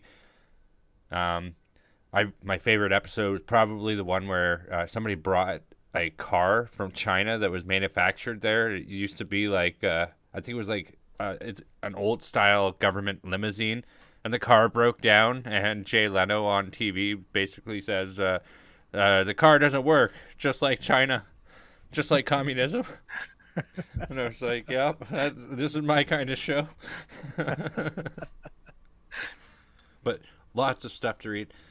And that's kind of why I always go back to the old stuff too, because I'm tired of the politics, and I'm tired of being frickin' lectured at by these millionaires. It's like, no, you don't have any moral superiority over anybody. Yeah. I don't watch Trevor Noah. No. A clip might come up online, and we've run a couple of his clips to critique them here and review them for political purposes, but that's the thing. Not hard. It's like, no, it's not. It's like, so I still go back and watch clips of old Johnny Carson shows and Leno, I love the headlines, right? The headlines on the Leno show, stupid newspaper headlines. Also, it's kind of a good idea to look at where we've been. A lot of Yeah. that news, it goes in one ear and out the other. Yeah. Honk honk back to you, Debbie. Honk honk Absolutely. back to you. And a big Honk, thumbs honk. up. Angelica says Sanford and Son. Yeah. I've seen And that you know, too, those shows like Sanford and Son, All in the Family, MASH, those shows, if you look back, they all had heavy political messages. The Yes, they did. Jeffersons, uh, a lot of shows from the 1970s where you saw more black actors Mm-hmm. being, in starring roles, right? Yes. And shows featuring more black families. You know, Look. those were all politically motivated things at the time. So maybe I'm just sensitized to it more now because I'm older. So it's just, but I don't think so. I think now it's far more extreme. Well, I rewatched MASH, and I gotta tell you, the way they handle social issues in that show predominantly is way better than any way that we tackle it today.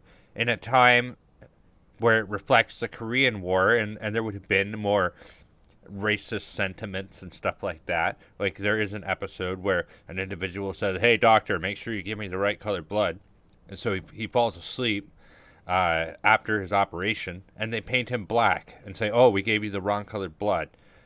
Look, that's hilarious, one, and it is an interesting way to talk about a very sensitive issue, and at the end of it, everybody learned a lesson about it. Like, they had a classy way about talking about these issues, where it wasn't politically motivated, shoving things down your throat, and at the end of the day, a person is a person, no matter what color, race, or creed, that we're all protected by the same items and things of that nature. But we don't need any of this crap where we're tipping the scales, and this has gone to the point. That is good. We got to steal that. The good, the bad, and the jab. Yeah, well, All Seeing Heart says extreme is an understatement. Propaganda marketing today is off the chart, as more know in this chat. Yes, that is why I don't even like to watch any of the new movies. No, I because don't either. it's just, again, maybe it's just my perspective. No, maybe it's because I don't agree with the politics. I share your perspective, and let me put it this way: there was this huge survey that went out recently, and it asked people in the survey, based off of their political orientation, whether they're left leaning or right leaning, how much of the population in the United States is LGBT, how much of the population in the United States is transgender, etc., etc. You see where I'm going with this? Well, people who are left-leaning were under the assumption that 30% or more of the population is LGBT, so on and so forth, or transgender. So numbers that are actually like, one of them was, what percentage of the population do you think is atheist? It's like 3 or 5% in the States. People guessed it at like 30% or something like that. So the media is overrepresenting all these groups, and people don't actually know what the actual size of the population is on these little groups. Now, do they deserve to be treated like humans? Absolutely, of course. But I think that when the narrative is doing this, it's all about being divisive, and it's all about, it's not about having a good society with strong morals. It's about dividing the people and creating intersquabbling over something that isn't even really an issue at the end of the day. Yeah, I just saw, what was it? Black and Blanco 101 says Starsky and Hutch were cool, but I prefer the Dukes of Hazzard. But look at what they've done to the Dukes of Hazzard. Look at how they've demonized it. Look at how they say the whole thing is now supposed to be racist. Yes. And I've interviewed a few cast members and other people involved with that show. They tell me, and I believe this is true, and I've seen statistics to prove this, that a huge portion of the demographic that watched that show with faithfully week after week after week was black. That was a massive black following. Black community would follow that show. Massive fan base. And yet, but it's because they portray that show as in a cliche without really looking at what it is. In fact, the whole sort of backwoods, I view it as sort of it was a newer version of the Beverly Hillbillies. Okay. Where the characters are sort of poking fun at themselves because of the way they act. Yes. And I don't believe the show was racist. I suppose you could argue that everything comes from a particular worldview, a particular perspective, and if you have it hold a particular perspective on that show, then I guess it's racist. But I don't believe that it is, that the intent was never to be racist. I don't think anything was portrayed in a racist way. The Confederate flag on the roof of the General Lee Charger, it has become a symbol, a pejorative, negative symbol, because the left made it thus. But back in the 1970s and early 80s, when that show was on the air, it wasn't even an issue. No, it wasn't. Nobody went around talking about the Confederate flag in that way at that time. It was a rebel flag. That's how it was viewed. It wasn't, and it was sort of a joke too, to say, the South will rise again. Well, of course it's not going to rise again. People would laugh at that because it was like a joke. But today, the problem with the left is they have no sense of humor. Yeah. So they don't see the humor in it. No, they don't. You could sit and poke fun at yourself, and they would say, "See, you're just proving that you're whatever." It's all craziness. So they cancel one thing after another. They cancel Gone with the Wind. Trying to cancel Grease. It's too rapey. It's everything. White Christmas. They want to cancel White Christmas. But I still go back to the old stuff because you know what? The Dukes of Hazzard, all those shows from the 1970s, the Batman TV series, A-Team, all those shows were more pure. Battlestar Galactica. They were pure. They were family entertainment. The Incredible Hulk, Wonder Woman. Well, all those shows. You know what's odd about these shows is that in Canada, the CRTC regulates things so crazily that, I'm familiar with a lot of that content because growing up, it's what was always on television. And I loved Little House on the Prairie.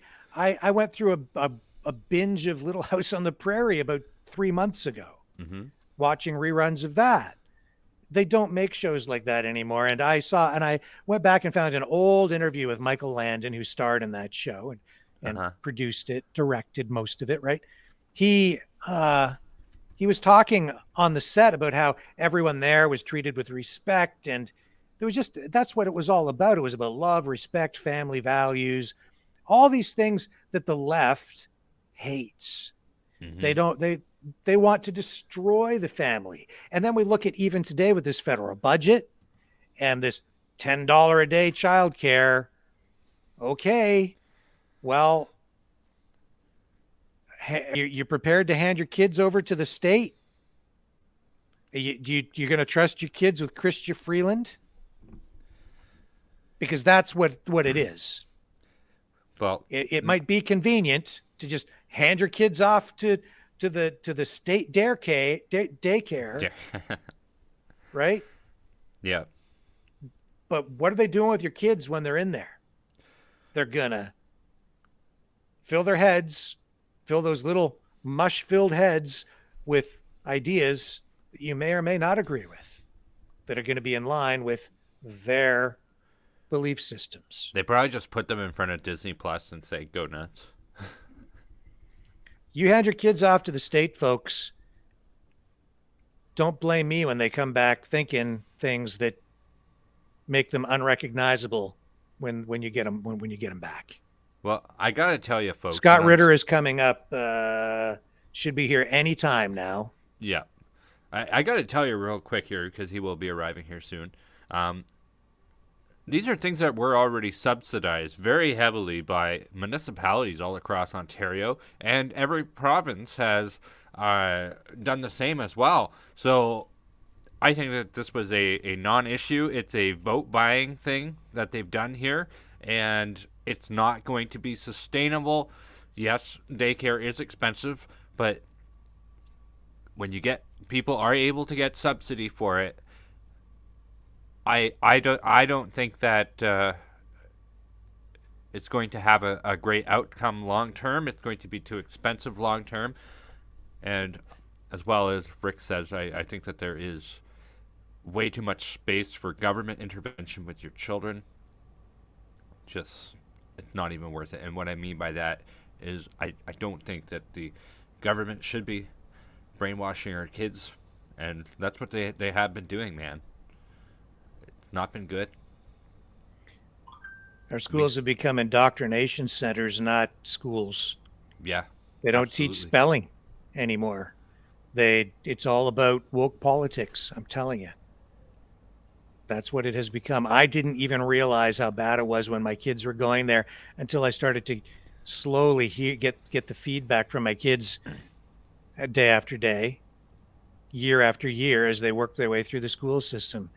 And then I began to realize, I went into a parent-teacher meeting and I realized my son, I didn't think his reading and writing skills were up to the level where they should be. I think it was around grade 6. And I said, like, what are you doing? And they don't teach spelling anymore. And our guest has arrived. Scott Ritter is with us. Scott, welcome back. Thank you so much for joining us tonight. Well, thanks for having me. I apologize for my casual look. It's, That's okay. You look great. Welcome back. Let's Thanks. jump right into it. Scott, of course, for those of you just joining us or maybe missed his last interview with us, former UN weapons inspector, U.S. Marine intelligence officer, one of the very few voices out there that sounded the alarm on the weapons of mass destruction claim in Iraq, where he said that they didn't exist and was proven to be right, but has paid a big price for that. And over a long time, they've tried to discredit Scott, and unsuccessfully so, because he still remains a very authoritative voice, very credible, and we're extremely fortunate to have him joining us on the program here tonight again, because he is a Russian military expert, in my opinion, very knowledgeable about what is going on in Ukraine. And Twitter, of course, banned him, because what else would they do when someone is trying to get to the truth or get us closer to the truth? They banned Scott because he said something that kind of went against the grain with the current narrative suggesting that war crimes were committed in the town of Bucha or Bucha. How do you pronounce it, Scott? well, I believe it's pronounced Bucha, but I'm lazy and American, and therefore I butcher every language I ever try, and it often comes out Buka. Okay, that's cool with me. So what was it? What was in the tweet that they didn't like? Oh, I got it up. If you have it up there? Yeah. Let's bring it up. Can you explain what that was all about? Sure. Is that you? That's me, the Ukrainian National Police. What happened is Joe Biden. You know, the media was going crazy about this the dead people found in Bucha. Yeah. And Joe Biden appears on, I believe it was the Pentagon or the Pentagon lawn, but it may have been somewhere else. And he says that the Russians have committed horrific crimes, war crimes in Bucha, and Vladimir Putin is a war criminal, and Vladimir Putin needs to be brought to justice in The Hague. And, my first opinion is like, wow, the president's really committing hard on this issue. This is, maybe he has some information I'm not aware of, because why else would a president go out so strongly about this issue? Mm-hmm. But then immediately the Pentagon comes out and says, well, just a minute. We don't have any information to corroborate the Ukrainian claims. We got nothing new. There's nothing to add. We don't have any special insight. And then I reconsidered what the president said. And I said, this guy he's committing a war crime. He's literally seeking to transfer blame from one side to the other. And this is problematic. Now, I'm probably one of the worst tweeters out there, because I don't sit down and pound out 288 characters in 3.6 seconds like most Twitters do. I actually said, before I commit to this, I'm going to research the heck out of this. And I went back and said, okay, let's look at the videotape. And I looked at the videotape, and what I saw were bodies that had been relatively freshly killed. And that's an important stat. The New York Times had tried to say that these bodies were killed on March 19th. I don't know if you guys have ever seen a body that's been outdoors in humid weather with, in 50, 60 degree temperatures for more than 2 weeks.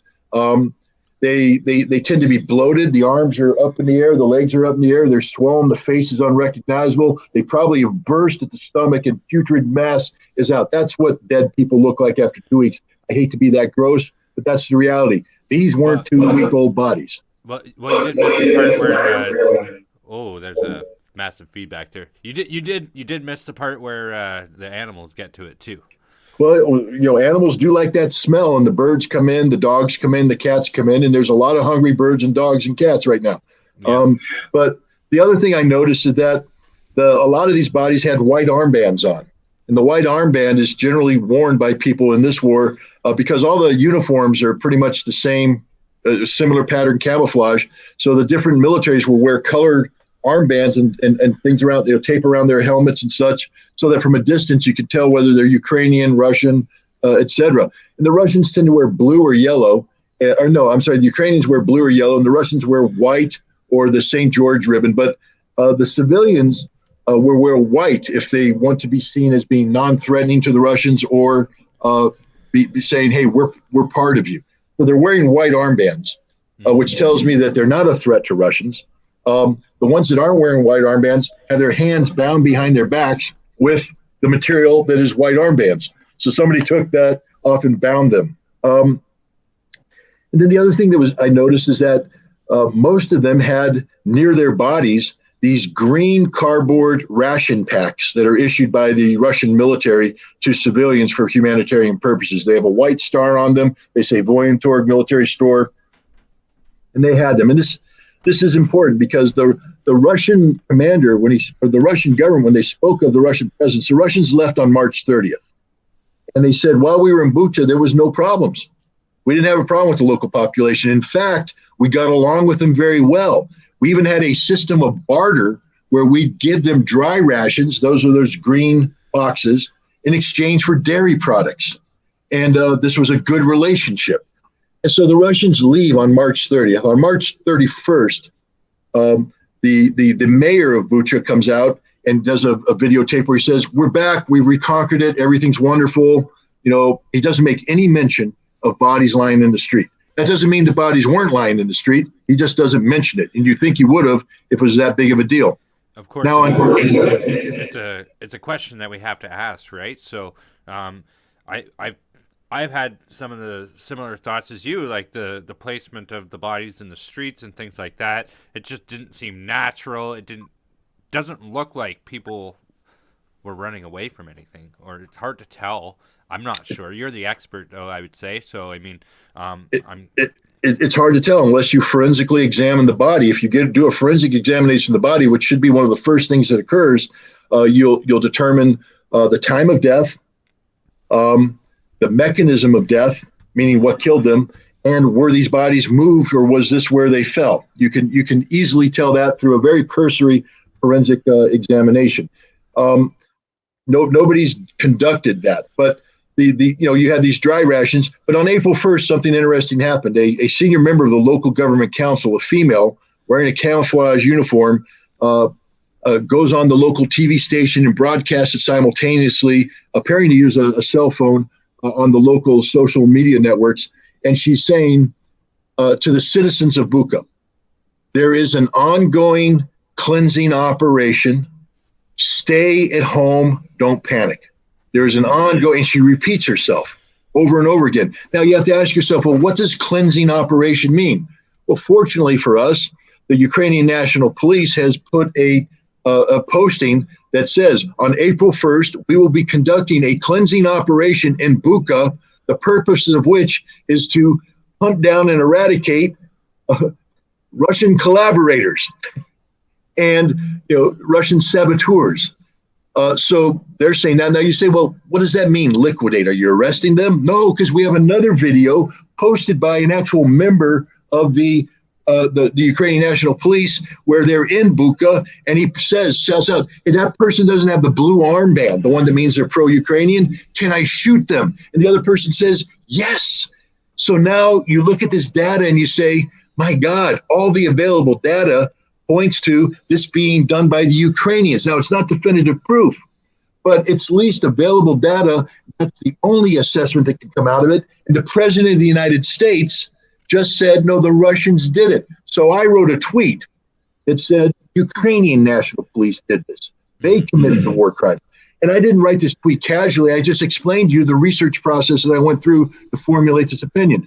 And then I looked up the Nuremberg tribunals that convicted Nazis to death, not for pulling the trigger, not for putting the gas in, but for facilitating crimes against humanity and crimes against the peace. And one of those crimes is to deny murder, to seek to shift blame to others. That's what Biden just did. So I said Biden committed a crime against humanity. Congratulations, America. You just empowered another war criminal president. Now, you can disagree with what I'm saying, but what Twitter said is that I was harassing, I was abusing and harassing people. That was actually going to be my question. Yeah. Oh, excuse me. That was actually going to be my question. That they're saying that it fell under harassment and abuse guidelines. There's nothing abusive in that, and you're not citing for violence or for people to go and hurt anybody. So I take issue with how Twitter handled it. And interestingly enough, that tweet I already shared has been shared over 5,000 times. So they take down your tweet, but they let the tweet. Yeah, the tweets are. Well, Twitter, first of all, understand that I'm back on Twitter. I appealed it. I explained to Twitter everything I just explained to you in greater detail, and Twitter repealed it. I also was told that Twitter went crazy, and people were very upset with this suspension. And so Twitter reversed it. They sent me an email that said they had reviewed my appeal and they found that I violated no rules and I'm welcome back. Somebody on Twitter who was talking about this, who's familiar with Twitter rules, shed some light on this. Apparently, one of the Twitter rules that falls into that first category of abuse and harassment is denial of the Holocaust or denial of mass atrocities. That if you're out there spreading disinformation, that is considered to be abuse and harassment. So therefore, whoever evaluated this tweet thought that I was denying a murder. I wasn't denying a murder. I'm saying there's a murder, but I'm saying that the data that I evaluated indicated that the perpetrators were the Ukrainian National Police, not the Russians. Interesting. And unfortunately, this has distracted us from talking about the real issues here, and we're talking about censorship when this conflict is ongoing. No, it's a total distraction, but that's what the media does. Understand that you brought up a very important point, Brendan. You said, and maybe Rick, you did as well. But where's the investigation? I mean, the very first thing, if you're doing this, I used to do forensic investigations for a living. I did that for 7 years in Iraq. We didn't dig up dead bodies, but we dug up dead missiles. We dug up dead production facilities. The Iraqis had blown everything up and buried it into the ground, and we had to go and treat this stuff as a crime scene. and then pull things out, photograph it, catalog it, chain of custody, chain of evidence, the whole thing. We modeled what we did based upon war crimes investigations of mass graves. How you pull up the bodies and treat that. So here we have bodies that aren't mass graves. Oh, and I failed to bring up another piece of evidence. Apparently, a Mexican journalist behaved as a journalist and went to Bucha shortly after the thing was announced, and he got to the bodies physically, and he videotaped it, and he said there's fresh blood here, which again means these aren't 19-day-old bodies. They're freshly killed within a day, which fits now the narrative that we just talked about of the Ukrainian police coming in and doing this crime. But if you want to actually prosecute, I mean, I don't like when people start accusing people of war crimes and then don't follow up with the effort to actually prosecute it. You know, if you're going to sit there and shout, send them to the Hague, then by God, do what's necessary to send them to the Hague. Send a team down there to take control of the crime scene, document the bodies, film the bodies, show. Again, I'd like to know, was the guy who was down dead like this, was he shot in the back? That means the person shooting him is that way. You know, and you can do this with computers. I could do this in a couple hours. Get the bodies, look at the bullet holes, and then take a pencil and draw a line back where the gunman was. And I can reconstruct all the people. If there's a shell hole in the ground and the person's speckled with shrapnel, I can show where the shell hit, show where the shrapnel hit, and now we have the mechanism of death. We have the time of death, mechanism of death. We can ascertain that they died right there. They weren't killed 6 blocks away, and their body dropped to populate a crime scene. This is easy stuff. I mean, it's difficult. You need a strong stomach and a strong heart, but this is easy stuff. I could do all of this in one day. One day I could get this all done. Now I would want to take the bodies to a coroner and get an autopsy done just to verify and back things up, because you need that at trial. But but the problem is, if I did this, it would come clear who the perpetrators were, which is why there is no investigation. Ask yourself that. The Russians are the only ones asking for an investigation. The Russians are demanding an investigation. There is no investigation taking place. Why? Because they don't want the truth. They prefer the perception. Well, I think you've hit on something here that's very deep, that it's very irresponsible for them to do this. And then the whole purpose of not following up is to stir up public outrage. Yeah. And that's not good either. What do you think the purpose might be behind that? They want to escalate. They want more Western involvement in this war, in my estimation. Is that, or is that just speculation that you can't really comment on? Well, this is where I stand on it. Any military professional worth his or her salt. And I'm not talking about Twitter warriors. I'm talking about real professionals who are there right now doing the job. Understand that the United States has joint special operations operators on the ground in Ukraine right now. I'm not giving away the secret. Stars and Stripes wrote an article about it. We have JSOC commandos in Ukraine whose job it is to create a rat line so that weapons can be sent to the Ukrainian military and not be interdicted by the Russian government. We have other NATO special forces, probably from France, that are heavily involved in this as well. And they are reporting back that this is almost an impossible task, that they can't get the stuff there, that it's getting blown up, it's getting interdicted. We're wasting our money. We're sending in $1 billion and 800 million of it get blown up within a day of crossing the border. The other 200 million gets interdicted before it gets to the people that need to pull the trigger. Very little of this is getting to the front line. So it's a futile effort. Combine that with the guys who are back in NATO headquarters, who are looking at the satellite photographs, listening to the intercepted communications, looking at the map, and they know what's happening. The Ukrainian military is on the verge of being annihilated, wiped off the face of the earth. But the military people report to whom? Politicians. So now you're Zelensky, and Zelensky's not stupid. Zelensky knows the truth too. Zelensky knows that the weapons aren't getting in. Zelensky knows that the Russians are on the verge of annihilating 100,000 of his best troops in eastern Ukraine. But Zelensky can't surrender because he's a prisoner to neo-Nazis who will kill him if he surrenders. So Zelensky has to do what he does best: engage in information operations, information warfare, for the purpose of putting pressure on the politicians in the West to send more weapons, send more ammunition. And that's what he did. You create a war crime. It enrages a population.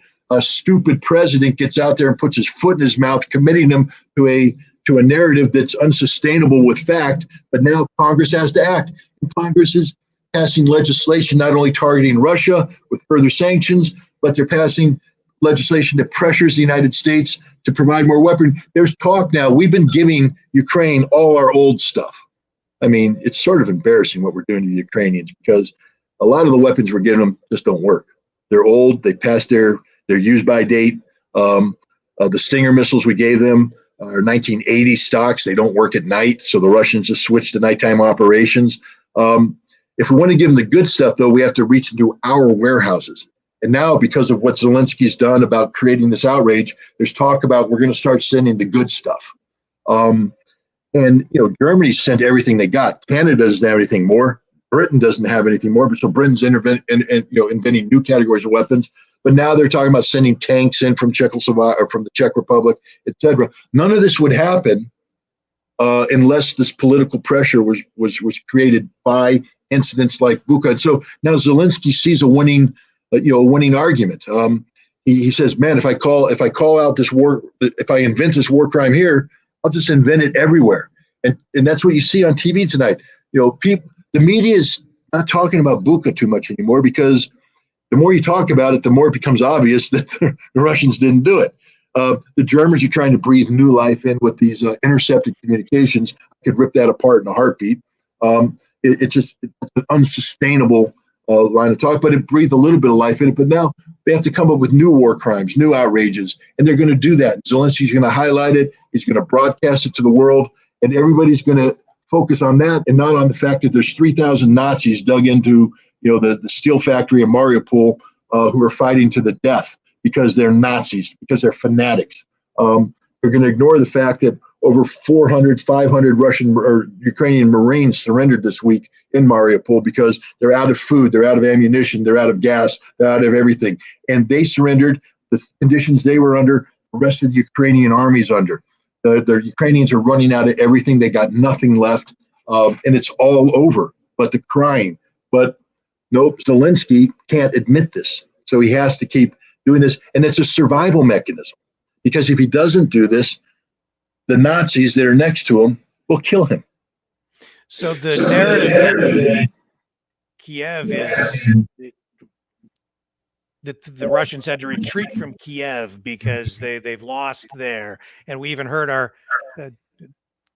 deputy prime minister here in Canada today talk about how the Ukrainians will be victorious. You're not buying into this spin. I'm taking it all with a great deal of skepticism. Well, I just start with the going in proposition that you can't capture a city of 3.1 million people with 40,000 men. So anybody that says that Russia planned on capturing Kiev in the first 3 days doesn't know anything about the military, because you can't do it. 40,000 men will not. What you can do with 40,000 men is threaten to cut off lines of communication around Kiev and isolate the city, which is what the Russians were trying to do. And in doing so, by threatening Kiev this way, you compel the Ukrainian government to reinforce Kiev and to freeze the forces they have in Kiev in place so that they can't go to the other parts of the battlefield where they're desperately needed. And that was the Russian goal. That was part of phase one, shaping the battlefield operations. When phase one ended, there's now no longer a need, because the Ukrainian forces that are in Kiev right now, they can walk to Bucha. They can walk to Irpin. They can't walk to the Donbass.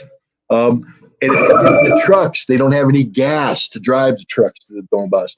And if they try to move to the Donbass, they're exposed to the Russian Air Force and Russian drones and Russian artillery, and they will be annihilated.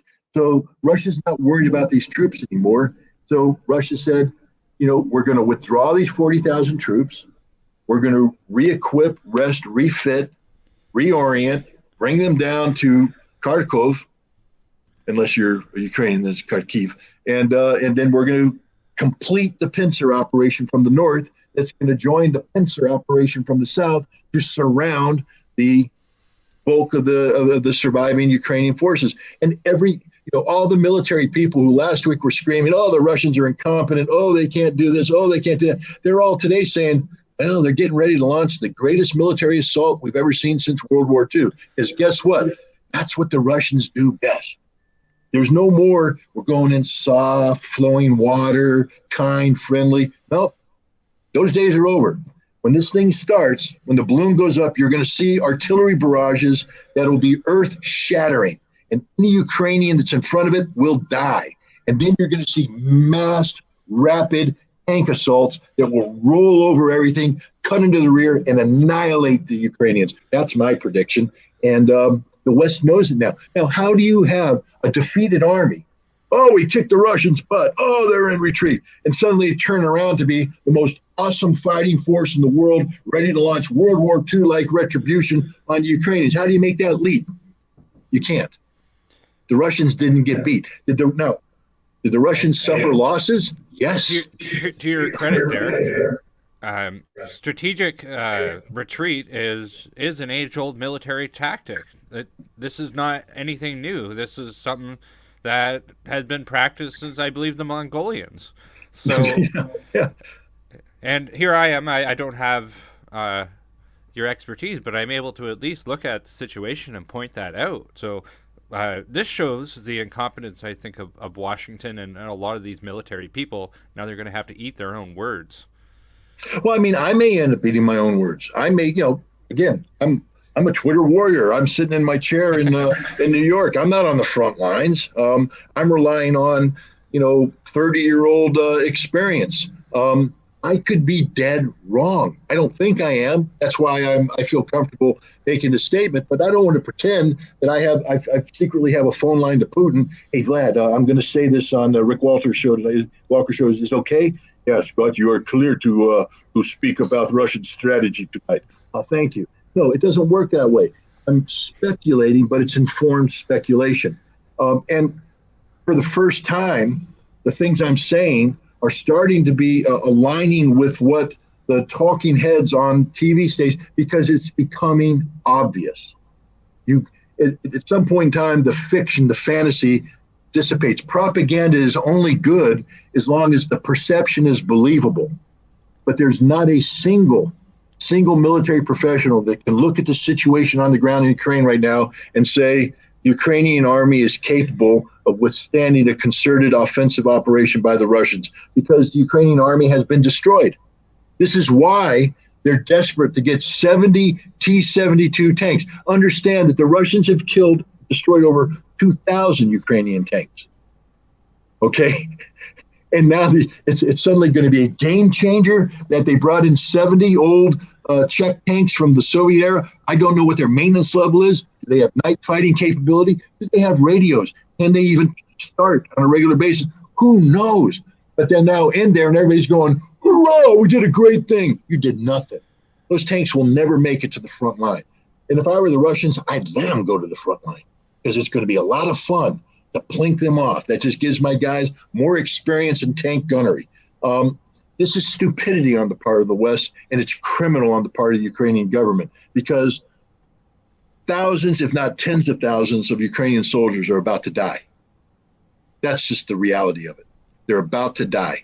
And fortunately, the battlefields that are shaping up are built for tank warfare.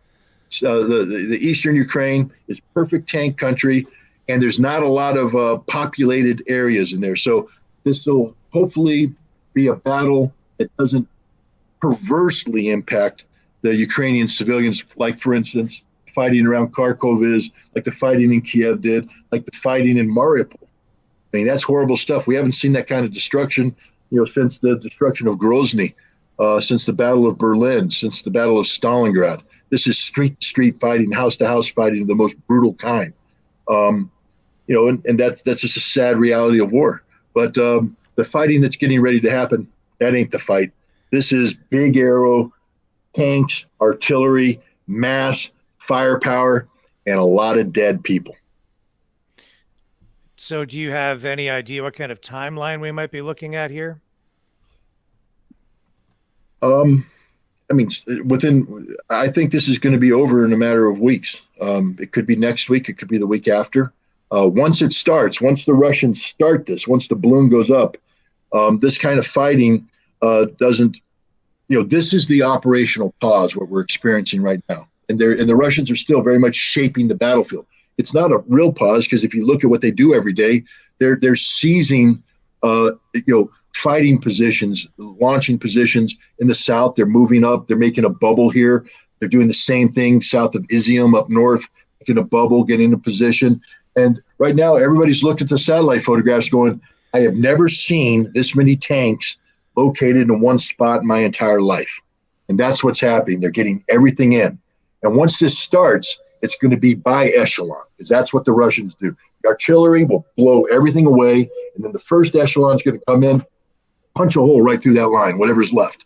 Blow it wide open, split, guard the flanks. Second echelon is going to go straight through that, go forward, seize a forward objective, killing everything that's passed. And the third echelon goes right through them. And this is going to happen from the north and the south. And they're going to meet in the middle, and then they own Ukraine. Because once they destroy that major forcing, there's nothing left. Nothing left. And then they're going to turn to Zelensky and say, easy way, hard way, your choice, because you got nothing. We got everything, and our guys are thirsty right now for your blood. So if you really want to play this game, I'll just keep sending them out, and they'll slaughter everything, because you got nothing left, literally nothing. This is like what happened in the Battle of France in 1940. The French army and the British army fought. You had the Maginot Line. The Germans came through the Ardennes. Everybody got together. There was some fighting, some maneuvering, and within a span of a few days, the Germans took it all out, and there was nothing left. Straight shot to Paris, and that's why the French surrendered, because they had nothing left. And when this battle is done in the east, the Ukrainians will have nothing left, and they'll have no option but to surrender. At this point, it seems to me the Russians would want to get on with this fairly quickly, because they don't want the West to try to bring in more weapons. Well, I think the Russians have the weapons issue well under control, because nothing's getting through. I mean, a weapon here, a weapon there. I think there's some stories now about the first appearance of the Switchblade combat drone on the battlefield. Well, it's a tiny little weapon that you can put in a car. And let's say they got 3 or 4 of them in there. Who cares? I mean, if you're the Russian on the receiving end, it's a bad day. It doesn't change the strategic picture at all. And the Russians are strategic thinkers. So they don't care. They're not going to be distracted by that. We in the West are distracted. We're Pavlovian in our response, ding, ding, ding, oh, ding, ding, ding. No, we get distracted like you wouldn't believe. We have zero attention span. Yeah. The Russians are just focused, laser focused on the job they need to do. I will add, we in the West here, we can't agree how many genders there are, let alone any other topic. So I think you hit the nail on the head there. No, it's look, one of the reasons why we have this confusion is the 24-hour news cycle, which is not really a news. It should be called 24-hour reality TV, because it's not news. We had the U.S. intelligence come out and admit that the process of declassification and release is purely to shape opinion. It's not about. I was an intelligence officer. My job was never to shape public opinion. My job was always to brief my boss on quality and analysis that allowed him or her to make a decision. But now they're saying, no, we're releasing this to get ahead of the story, which means it's about shaping perceptions. You get into Vladimir Putin's head. Good luck. He doesn't care. You can't get in the head of somebody who doesn't care. But what it does do is this is about shaping a narrative.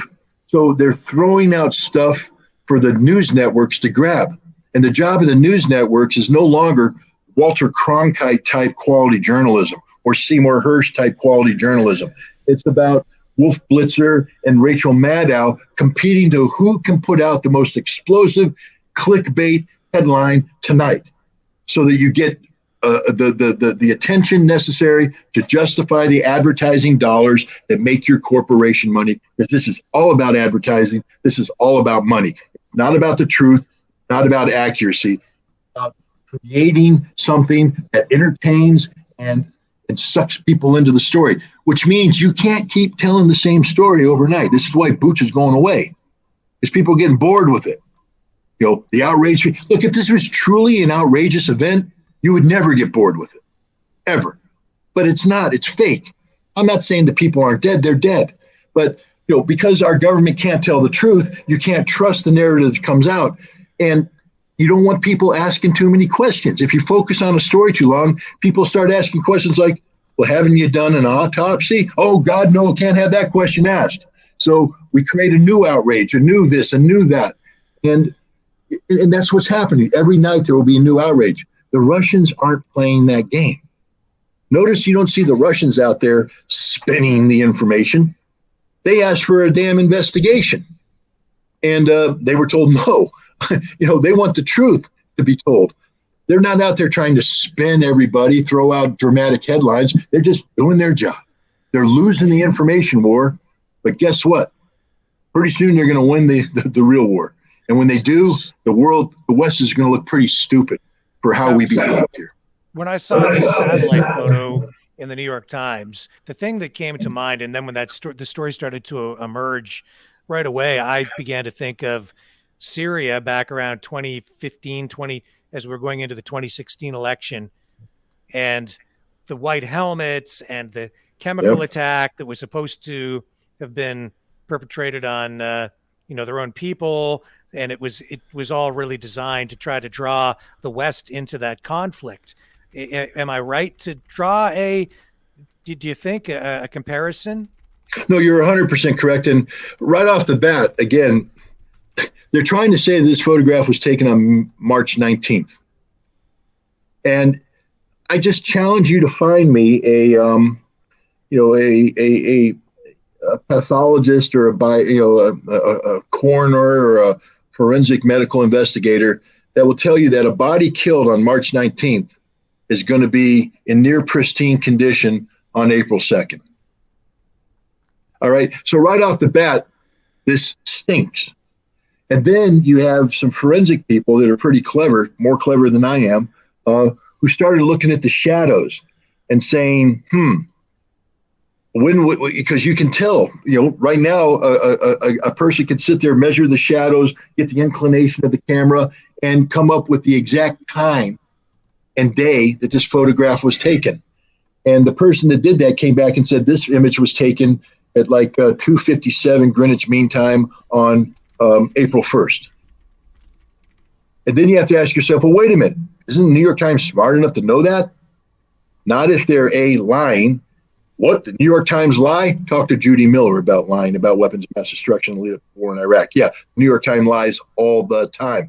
Or this company could be lying.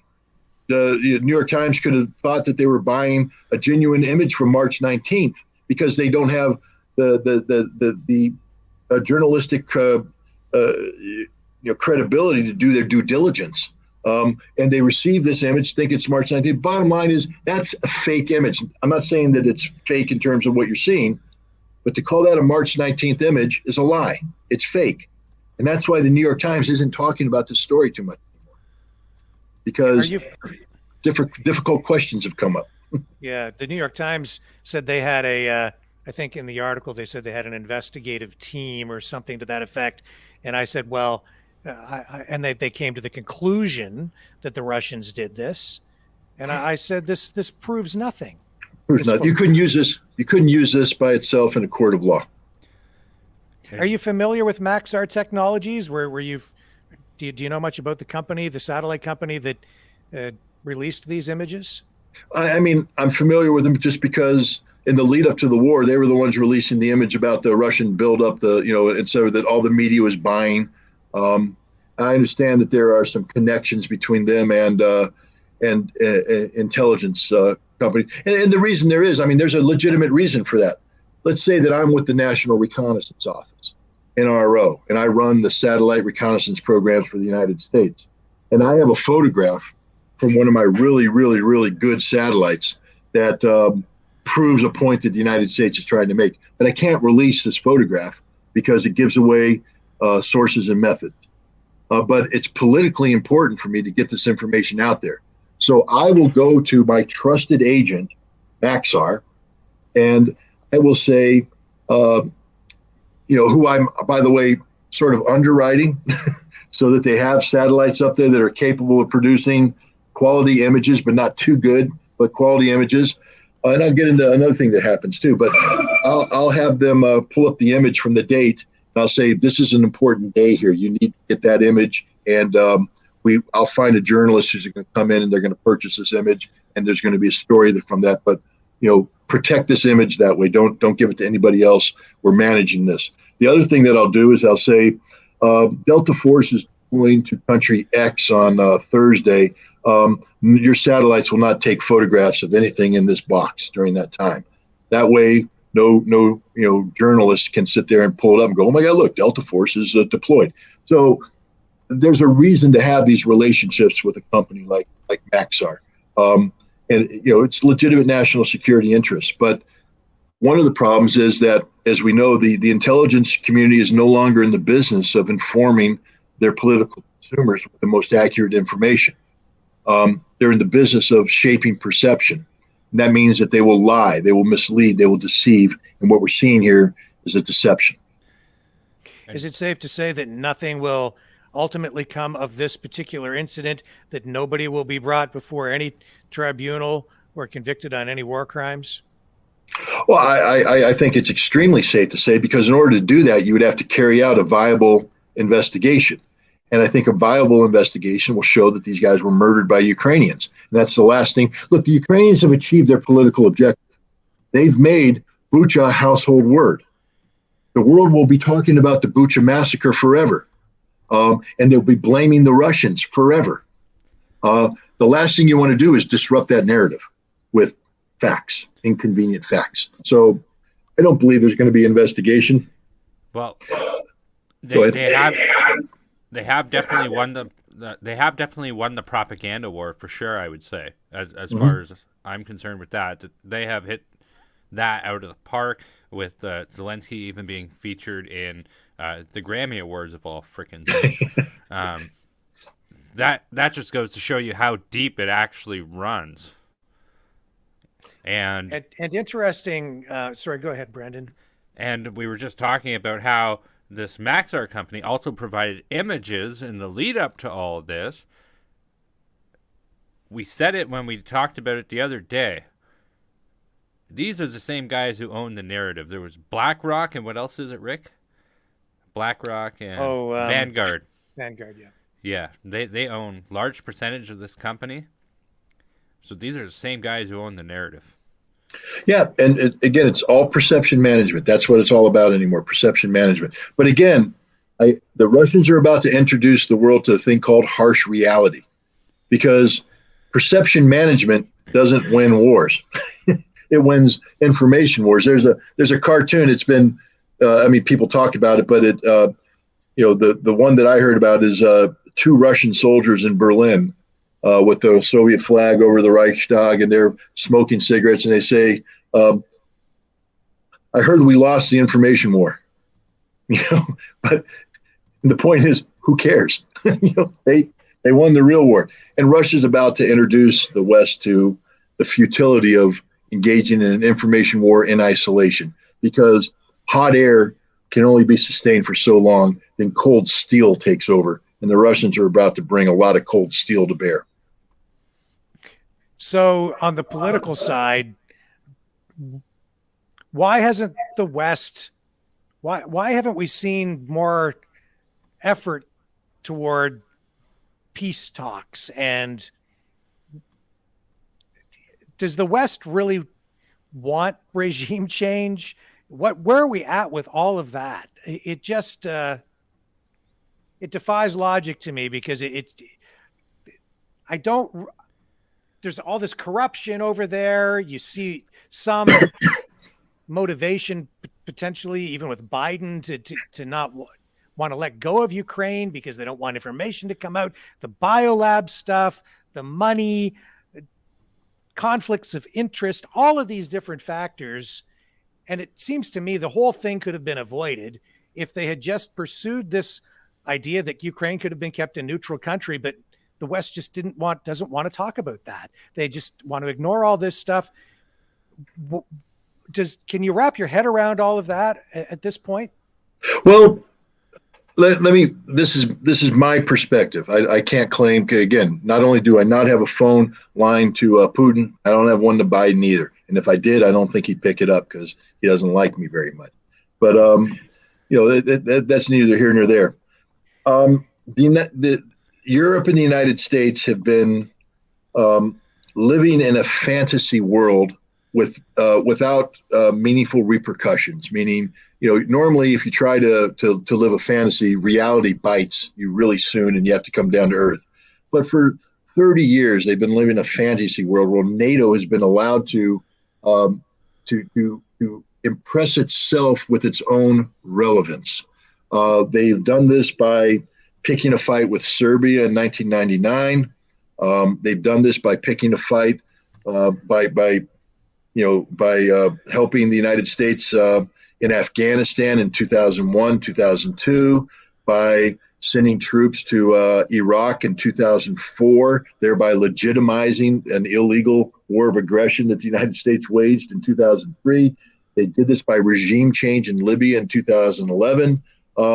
They have basically convinced themselves that they are the indispensable global alliance. I mean, look at the hubris of Jens Stoltenberg today, lecturing China as if NATO is now going to shift its attention to China and show those little Chinese devils who's the boss. I mean, it's pure fantasy world. And how do we know it's fantasy? Is that they've been playing this cartoon-like game about the military while they've allowed their military to atrophy. Literally, NATO is a joke. It's a walking, talking joke. No offense, Canada, your army's a joke. Literally, it's a joke. You can't fight a real opponent. You can't. Impossible. It's okay. I have told people that on the show before. Canada has neglected its military.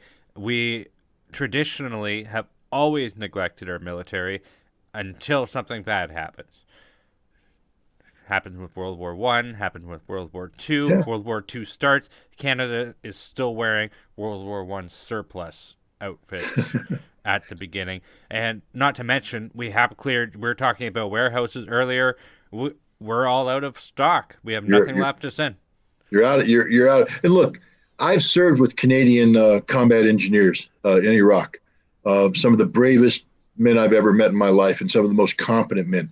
I have nothing but the highest regard for the Canadian serviceman and woman. Their professionalism is second to none. They take their job seriously. These are honorable people. I'm not denigrating them, but they look in the mirror and they know what I'm saying. They got nothing, because you don't go to war just because somebody stands tall, looks good, and is smart. You need stuff behind you. And you need to train on that stuff, and you need to train constantly on that stuff. And we're not talking about kicking down doors in Afghanistan. We're talking about spending 220, 230 days a year in the field in live fire maneuver exercises to perfect the art of maneuver warfare and combined arms warfare. And if you don't do that for 3 to 5 years straight, you can't fight and prevail in that combat. That's the reality. And Canada can't do it. We can't do it. Germans can't do it. The French can't do it. Nobody in NATO can do it. NATO is incapable of fighting this fight. And that's the other reality that has to come in. And then you have Europe, which has ignored its Achilles. I mean, they talked about it, Russian energy, but Europe is such a soft, lazy continent because, Russia has never used energy as a weapon. They're not using energy as a weapon right now. We're using Russian energy as a weapon against Russia, and it's backfiring. B, If you truly wanted to wean yourself off that, then you have to put your money where your mouth is, which means you have to build the infrastructure to accept liquid natural gas from abroad, and then be willing to pay 2 to 3 times the cost you're paying for Russian gas, which means you won't have any money to do anything. All this wonderful, 4-day work week, 3 months of vacation a year, high pay, low hours, etc. This wonderful socialist lifestyle, which I'm jealous of, to be honest. I'd love to be part of that. I mean, it would be awesome. But where do you get the money to do that? You get the money because you're not paying anything on defense because America's underwriting your defense, and you're buying cheap Russian gas, which over the course of a couple decades means that you've saved hundreds of billions of dollars that you've been able to redirect to your, to building up some pretty cool societies. I'm jealous of what Europe has done in many cases. They've got a nice thing going, nice gig going, but it's fake. It's fake. All of it's fake, and it's unsustainable. And what's happening right now with Ukraine is that they've believed their own rhetoric. They believe in the inherent right of NATO to expand. They keep talking about the open door policy, that NATO can never walk away from the open door. There's no such thing as an open door policy. Article 10 talks about how members come into NATO. It doesn't say that anybody who wants to be a member of NATO must be allowed to be made a member of NATO. That's what an open door policy is. What it says is, if a nation expresses an interest and qualifies, NATO then will consider that membership based upon how that enhances the overall security of the NATO alliance. So if anybody can articulate to me how letting Ukraine into NATO enhances NATO's security posture, knowing that the Russians have said that's a red line that they're going to go to war over, you'd have to be an insane person to say that makes us stronger. It doesn't. It makes you weaker, especially when you're already weak. So, but NATO believed its own rhetoric, and then they believed the United States and the hype that America is attached to our economic prowess in the world. The dollar is the currency of international commerce. Everybody uses it for their reserve currency. It's the petrodollar, and we've leveraged that into sanctioning the world, bullying the world.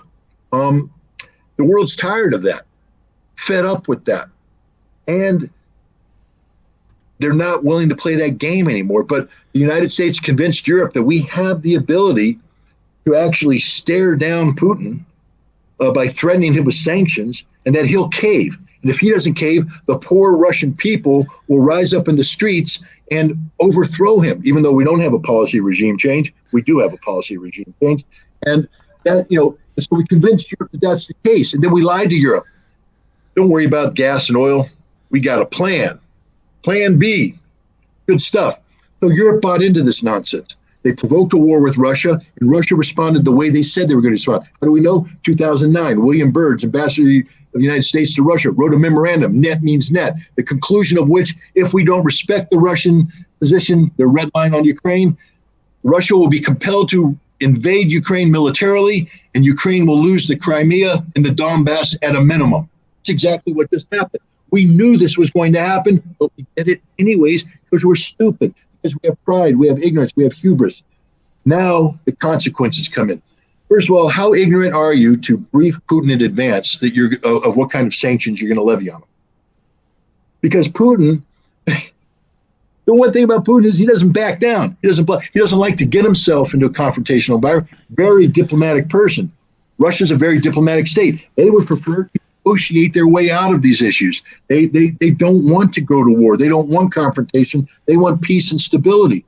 But instead, Biden meets with them in Geneva in June of 2021 and famously stares him in the eyes and says, I see your soul and you're a dark murderer. And oh, by the way, if you invade Ukraine, we're going to sanction the hell out of you.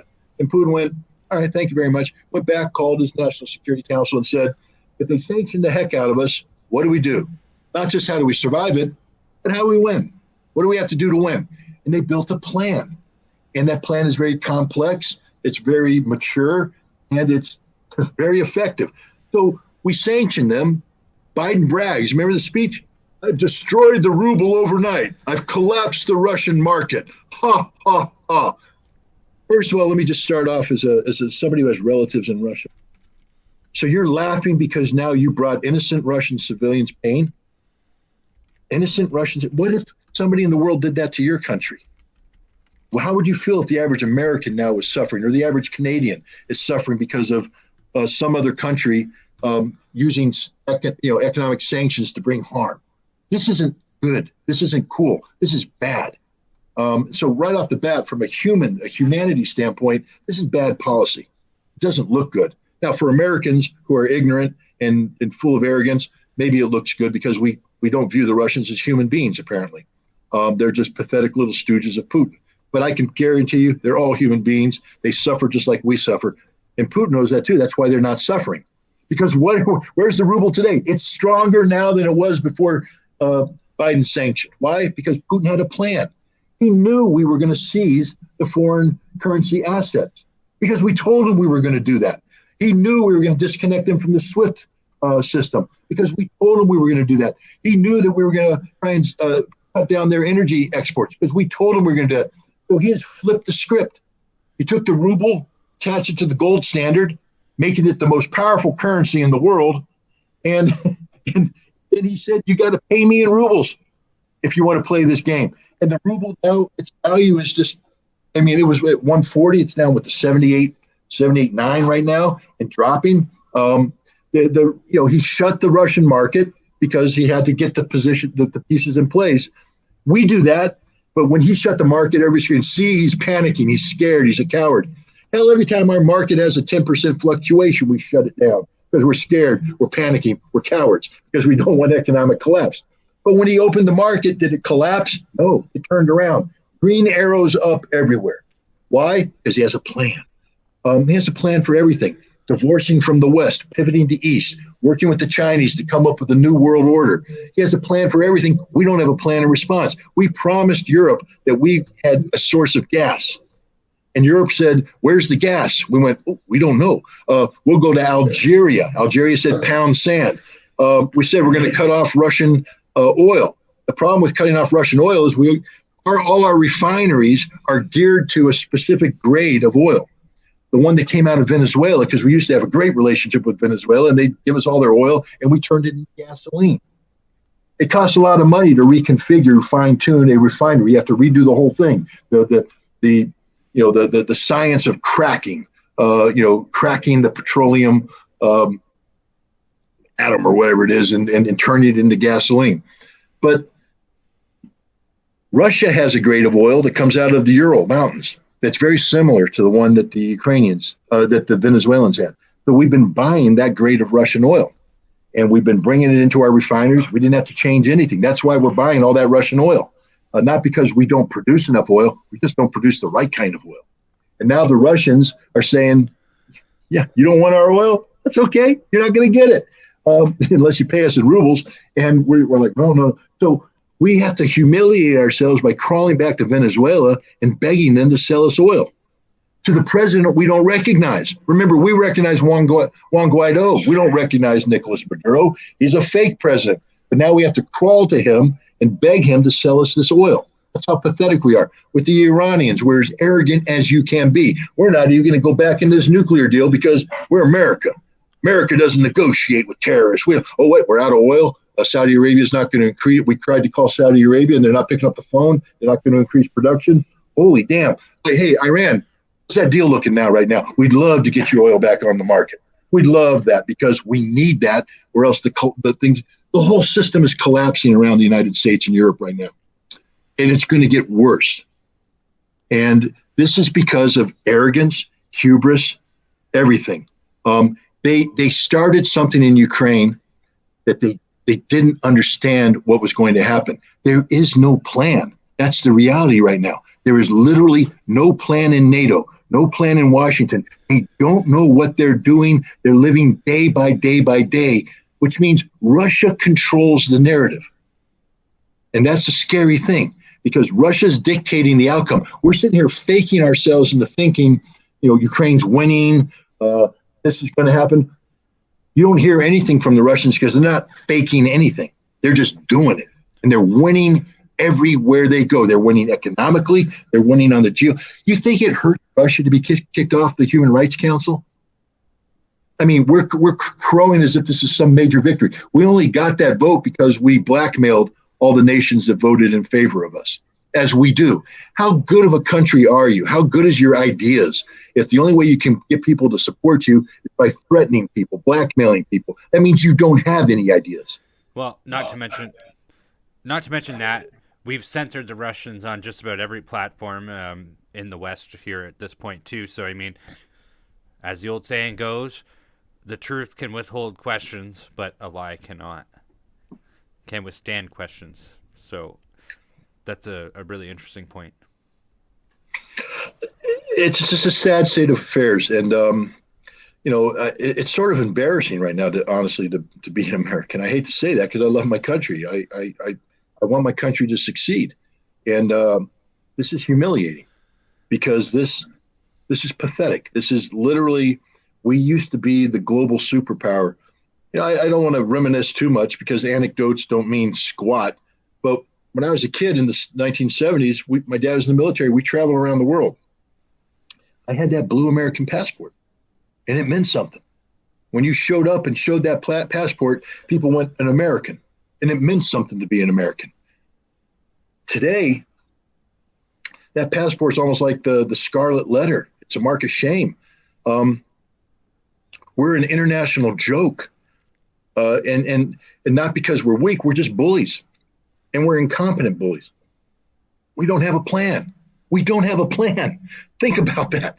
We started something that is changing. This is the greatest geopolitical shift in modern history. This is literally something that happens once every 1,000 years, what's happening right now. I don't think people understand the historical consequences of what's happening. The Russian divorce from the West, the pivot to China, and the emergence of a new world order based upon a multilateral embrace of international law as opposed to unilateral dictate of a rules-based international order.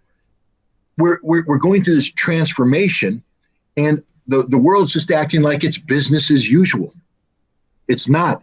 And if you're not an active participant in guiding this transformation, you're going to be left behind. And that's literally what's going to happen to the United States and the West. In Europe, Canada, we're going to be finding ourselves sitting in the trash dump of the new world order that the rest of the world is building, while we are arrogantly pretending that somehow we can dictate the outcome of a war we started and don't know how to finish. So how do you see this all ending? When this is all done, how do you see Ukraine being divided up or controlled, or how do you have a prediction that way? Well, this is a tough question because you really have to know what the Russian objective is. And so the way I approach this is to consider the battlefield last. And I go from big picture down to what I call the little picture. The little picture is Ukraine. Big picture, we know what Russia's doing. They've committed to this on February 4th when Putin met with Xi Jinping in Beijing on the opening of the Winter Olympics, and they issued that 5,000 plus word joint statement. And it's clear at that point that they basically said the age of American unilateralism is over, finished, done, goodbye. It's not a debate. It's not a negotiation. They're not asking permission. They just said it's done, finished. We're finished. We're moving forward. And they said we're going to embrace multipolarity, and we're going to do this by coming together to create a trans-Eurasian economic union that brings China, Russia, India, all the Central Asian countries together with tentacles reaching out into the South Pacific, into Indochina, into South America, into Africa, everywhere except the United States, Canada, and in Western Europe, because they don't matter anymore. And that's basically what they're saying. You don't matter. We don't care. And they're moving forward aggressively on this. So that's the big picture. The world has changed. And it's happening. Regardless of anything else, it's happening. Now we come down to the next area where change is taking place. European security framework. Russia has said that one of the reasons why they went to war is they can't accept an expansive NATO on their doorstep. You got all these people right now talking about how strong NATO is, how we're putting these forces up on the eastern flank, we're strengthening it. We made NATO more relevant. Hell, you got Finland and Sweden saying we may want to join NATO. They don't, and they won't, because NATO's broken. NATO's finished. How can NATO have credibility after abandoning Afghanistan and then turning around and abandoning Ukraine? Because that's what happened here. NATO set Ukraine up to fail. And now they're sitting here watching the Ukrainians get slaughtered. The Russians have insisted on a new European security framework that's defined not by the dismemberment of NATO. And again, I don't think the Russians would lose sleep if Finland said, I want to join NATO.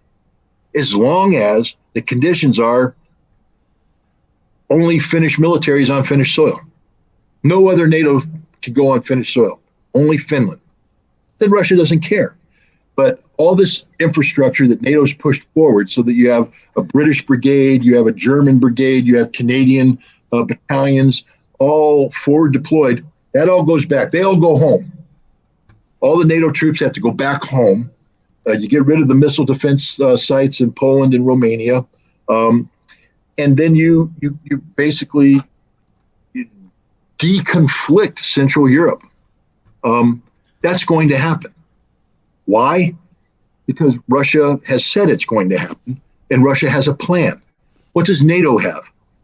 All this rhetoric. Everybody said America's put 100,000 troops in Europe for the first time since, 1983. 100,000 troops, really? Most of them are paratroopers. Now, I have a lot of respect for guys who like to jump out of perfectly good airplanes. But if you think those paratroopers can stand up to the First Guards Tank Army, I'd like to know the brand of marijuana you're smoking because I want some of it. You'd have to be high to believe this. The other portion of the American troops are a light armored brigade with Stryker wheeled vehicles. That's effective in killing Iraqis and Afghans.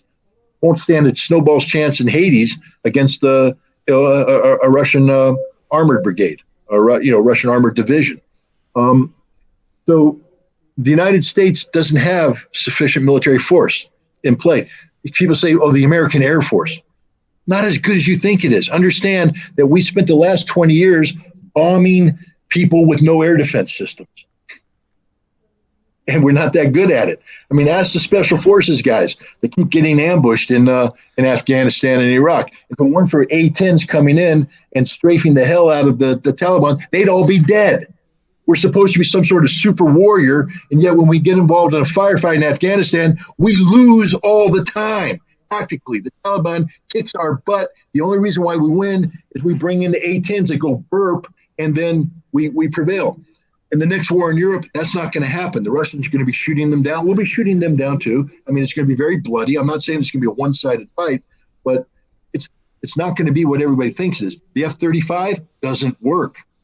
The F-22, very expensive, difficult to maintain. You start running it through combat operations, and it stops working. It's now a hangar bunny. How many air-to-air missiles do we have stored in Europe right now? Because if we're going to fight the Russians, we're going to be using a lot of them. And then we don't have any more left because we're not prepared for this fight. How much artillery do you have? How much fuel do we have positioned in stockpiles? How much ammunition do we have? How much anything do we have? Because we haven't planned this war. So we're not going to prevail. And NATO understands that there's going to be a price tag attached. Let's listen to the Germans. We're going to spend $100 billion to rebuild the German army. Hey, that's the worst idea in history.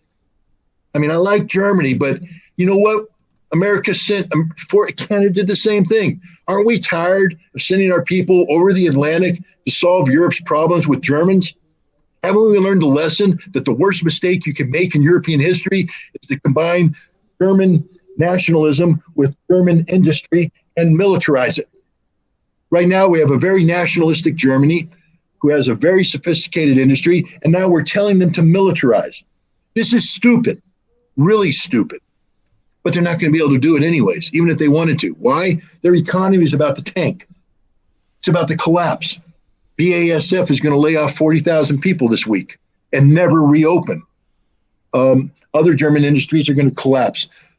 you have German economic ministers saying that this is going to be the worst impact on the German economy since the Second World War. That's when we blew their entire economy to hell with strategic air bombing. So they're going to get the equivalent of a 4-year strategic air bombing campaign because of this lunacy policy of sanctioning Russia. So Germany can't afford this. General Walters, the U.S. commander in Europe, testified before Congress. And Congress said, tell us about the buildup in the East and all this stuff. And he said, well, we have troops there, but they're not permanently deployed yet. And they said, well, when are you going to get the permanently deployed people? We're going to wait until after the Ukraine thing quiets down. Why? Right now it's the threat. The Russians are there. We need to see how this shakes out. 2 reasons why he has to wait. 1, you have to have a nation invite you in. Who wants to invite the Americans in right now? Everybody's talking about it, but nobody's lining up. Poland may want to until we bring up part 2. You're paying for it. We ain't paying for it. The day of America underwriting the expense, the multi-billion-dollar expense of permanently stationing heavy armored forces in Europe is over. You want us there on the eastern flank? You're paying for it. And Poland's going to say the same thing the Germans are saying. We don't have any money because our economy is collapsing right now because of the pandemic and because of the sanctions. So the reality is NATO is, again, they've pumped themselves up with hot air. They're posturing as if there's something serious, when all it takes is one little Russian pinprick and they deflate and they're nothing. And this is the reality. So I think that NATO is going to eventually accede to the Russian requirement of creating this new European security framework. And I think it's a 50-50 shot that NATO doesn't survive that. Because once this happens, the damage to NATO prestige and credibility is over. And the Macron notion of let's get rid of a North Atlantic alliance that's totally reliant upon an unreliable partner in the United States and create a European military alliance that will be more than happy to work with the Russians to have a peaceful settlement of this problem. So I think NATO's days are numbered. We're looking at the end of NATO, just like we're looking at the end of unilateral American domination of the world. Now we come to the $1 million question, Ukraine. This is the toughest part because Ukraine simply doesn't matter in anything we just said. So now it becomes a purely political question. We know that Crimea is Russia forever. Ukraine's never going to get it back. And we can pretty much say that the Donbass is never going back to Ukraine either. We can pretty much say that Donetsk is going to be enlarged to include Mariupol and probably the entire Azov littoral that connects Russia with Crimea so that there's a land bridge. These are pretty much guarantees. What I can't say is what's going to happen to Odessa. I don't know if the Russians have the political will to see this through. But here's the problem. Once you start dismantling Ukraine, you are violating one of the principles of post-war European security, which is borders cannot be altered. They're permanent borders. Because once you start erasing borders on the map in Europe, everybody's going to want to get into that game. You know who wants to get into the game of dismembering Ukraine? Poland. Because Western Ukraine is Poland. It is. It was stolen from the Polish people in 1939 by the Germans and the Russians. The Russians took it over. The Germans took it back when they invaded Russia, and then Russia took it back in 1944, 1945, made it part of Ukraine.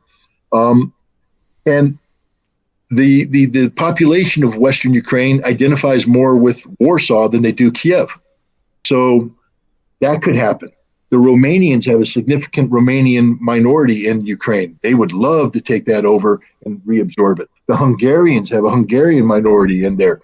So once you start carving up Ukraine, the temptation could be for everybody to get into the game, to get their piece of the pie. And this might be necessary because how this war ends. Do you destroy the Ukrainian nation the way we destroyed the Nazi German nation, meaning you totally break it down and you start from scratch?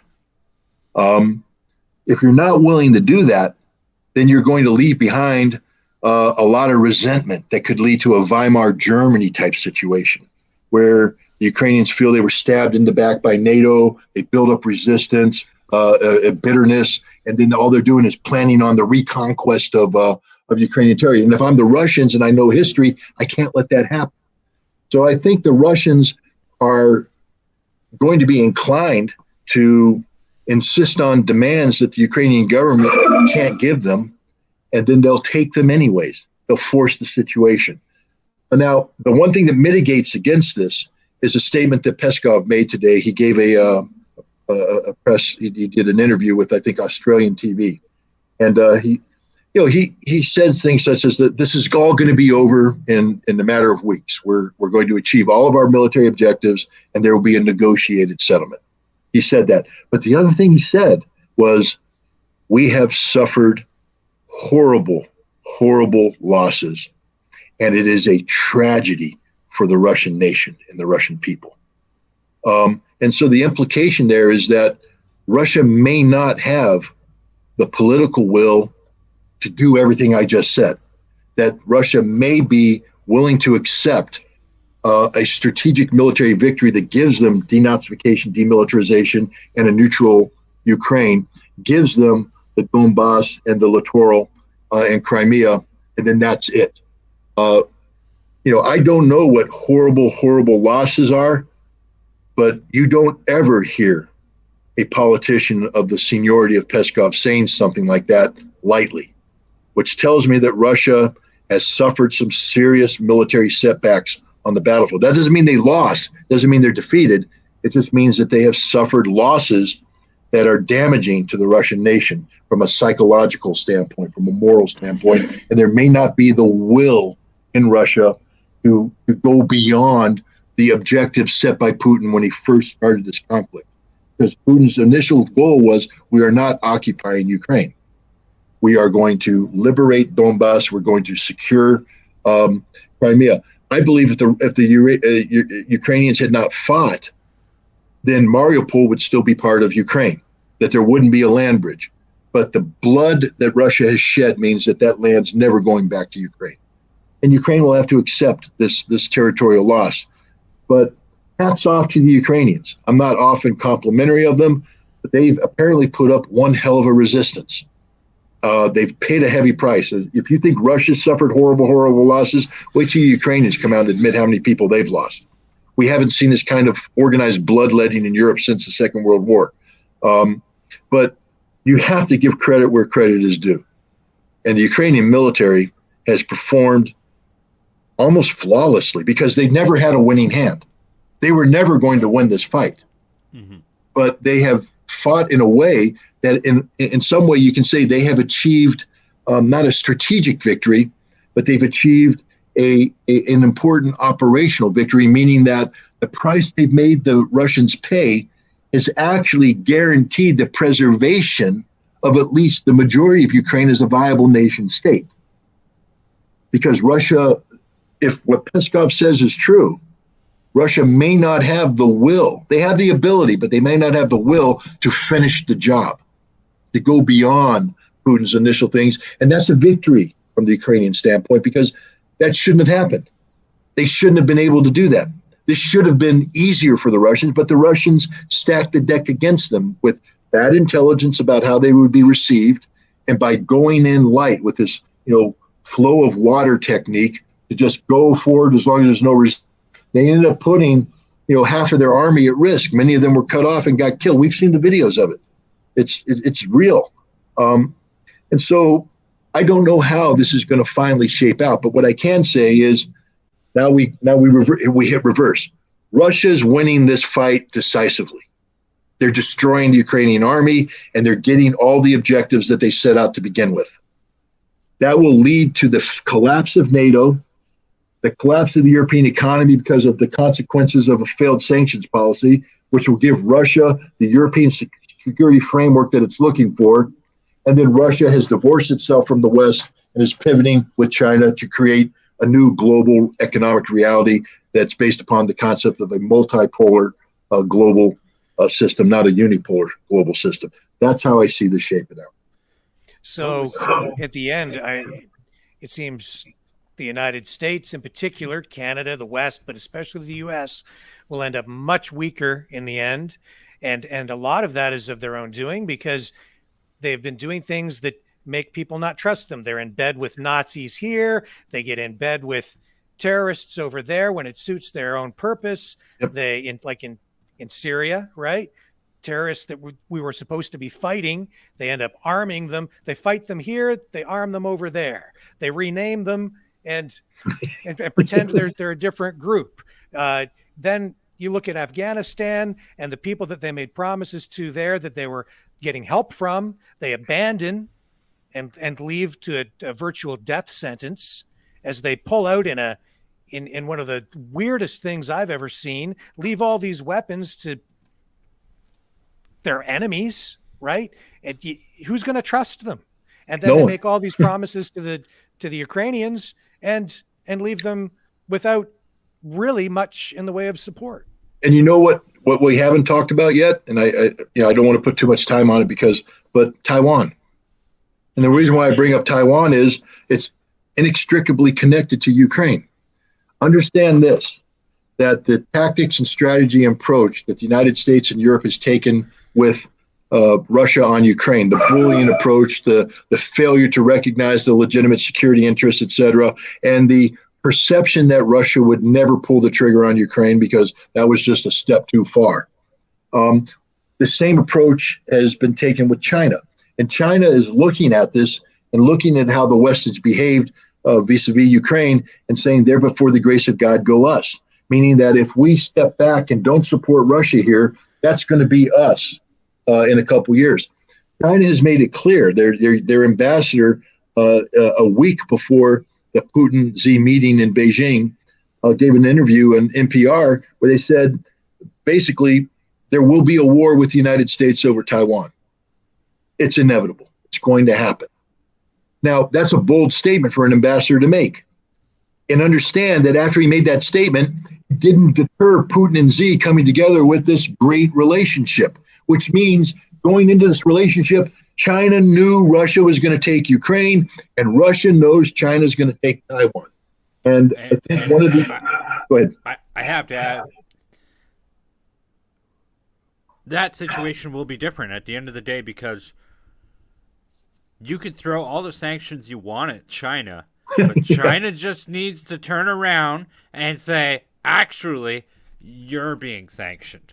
Yep. All of that trade, all your little Happy Meal plastic toys and all your garbage, it's ours now. You're not having it. So that means it's more than that. It's also medicines and all this other stuff that we've permanently connected ourselves to the Chinese economy. Yep. So if we try to do to China what we're doing with Russia, that's not going to go good for us at all.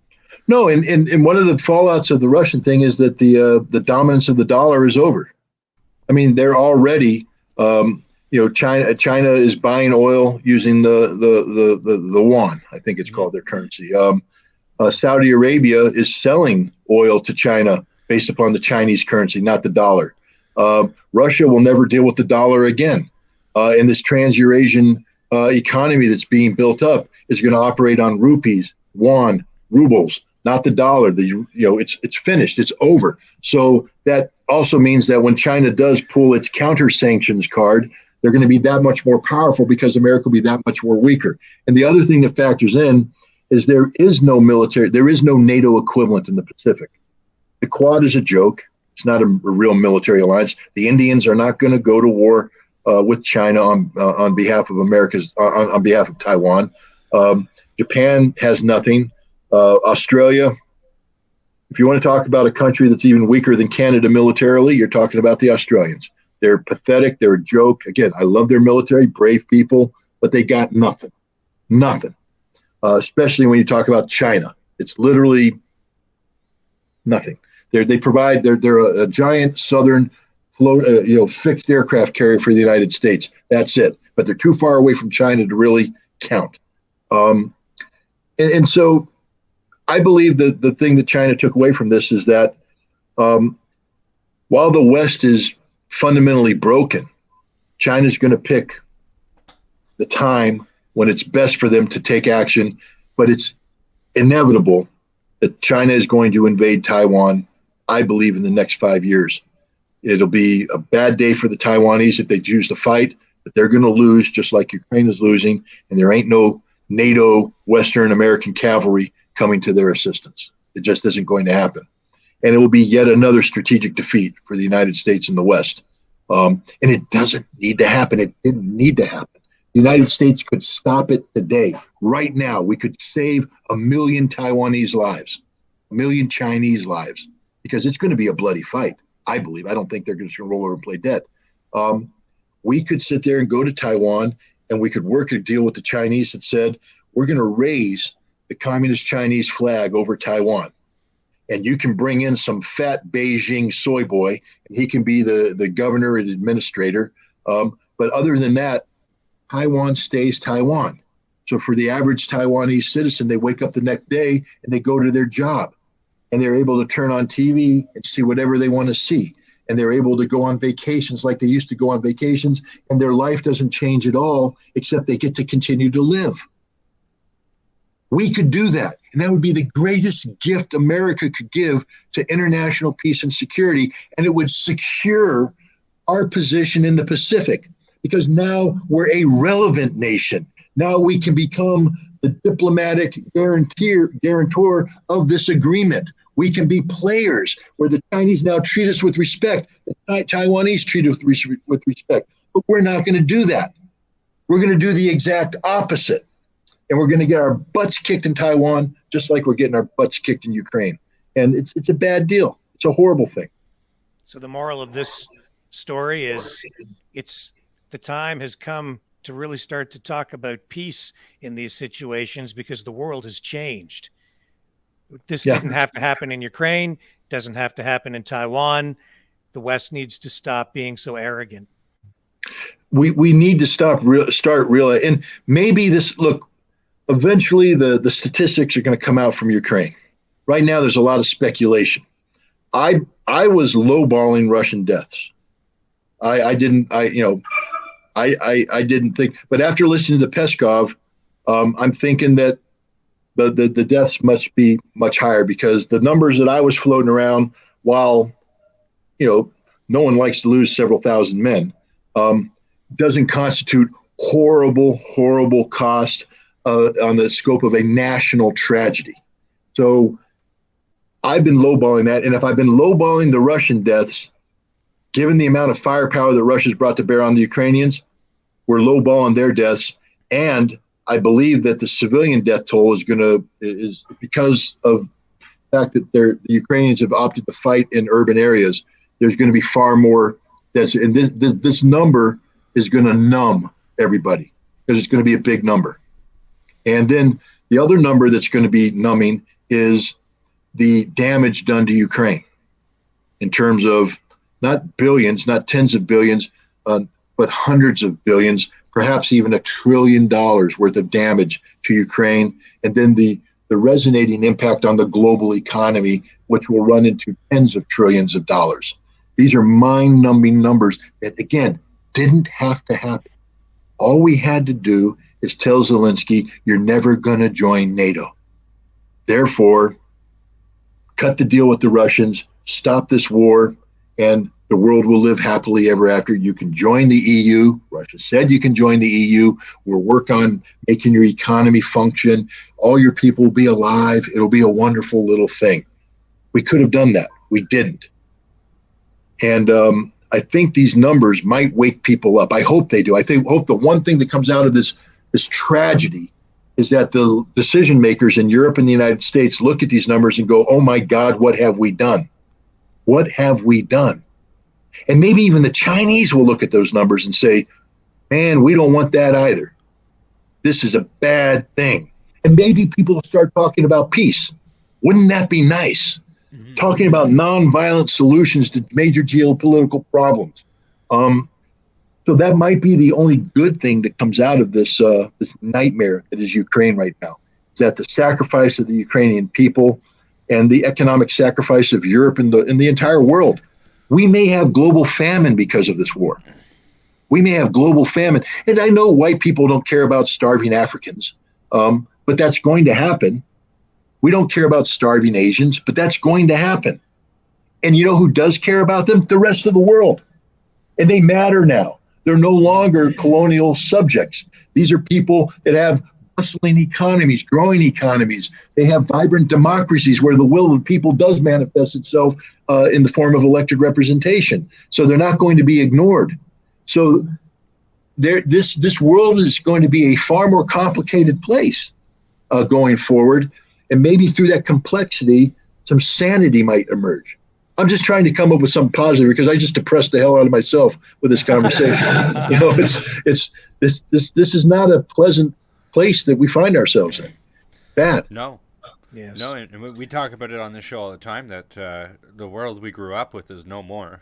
And there's going to be some changes that we're all going to have to take our punches with it. And it's unfortunate, but I mean, there could be bright sides, but in either case, it's for you people at home, stay educated, stay well informed, make your own decisions, keep your critical thinking cap on, and at the end of the day, that might help us come out on top. And stop listening to so much mainstream media, and I'm glad that you're back on Twitter, I guess. For what it's worth, right? Believe it or not, my world doesn't revolve around Twitter. So you know, I was actually enjoying not having the urge to continually what great tweet is existing now. I enjoyed my 12-hour vacation from Twitter. So right, but the fact that happened to you, does that affect you? Will it affect the way that you decide what information you decide to put out there, or the way you word things? Does that have an impact on you? Because I think whenever these big tech companies censor anyone or take these measures, it does have a chilling effect on the public and free speech. I mean, look, I have to be honest. I think I told you, I took a lot of time to research that tweet. What more do you want me to do? I didn't send out an irresponsible tweet. I do think over what I tweet out. I've researched tweets before, have them before me, and I've looked at it and said, the squeezing, the juice ain't worth the squeeze on this one. Delete. What are you gaining from saying this right now? You can be proud and say it's factually correct, but no, I don't want to do that. Not because I'm afraid, because it's the responsible thing to do. If Twitter decides that, if me acting responsibly with a conscience, trying to act in good faith to put accurate information out there to encourage what you were talking about, Brendan, debate, discussion, and dialogue, to get people to think, because that's the whole purpose of being on Twitter. This ain't an ego thing. This is about using a social media platform for good purposes, to get information out there, to educate myself from other people, and then to have interactions that educate, and inform, and empower. If Twitter is afraid of that, then I don't have a place on Twitter. I don't belong on Twitter. So I'm not going to have a chilling effect.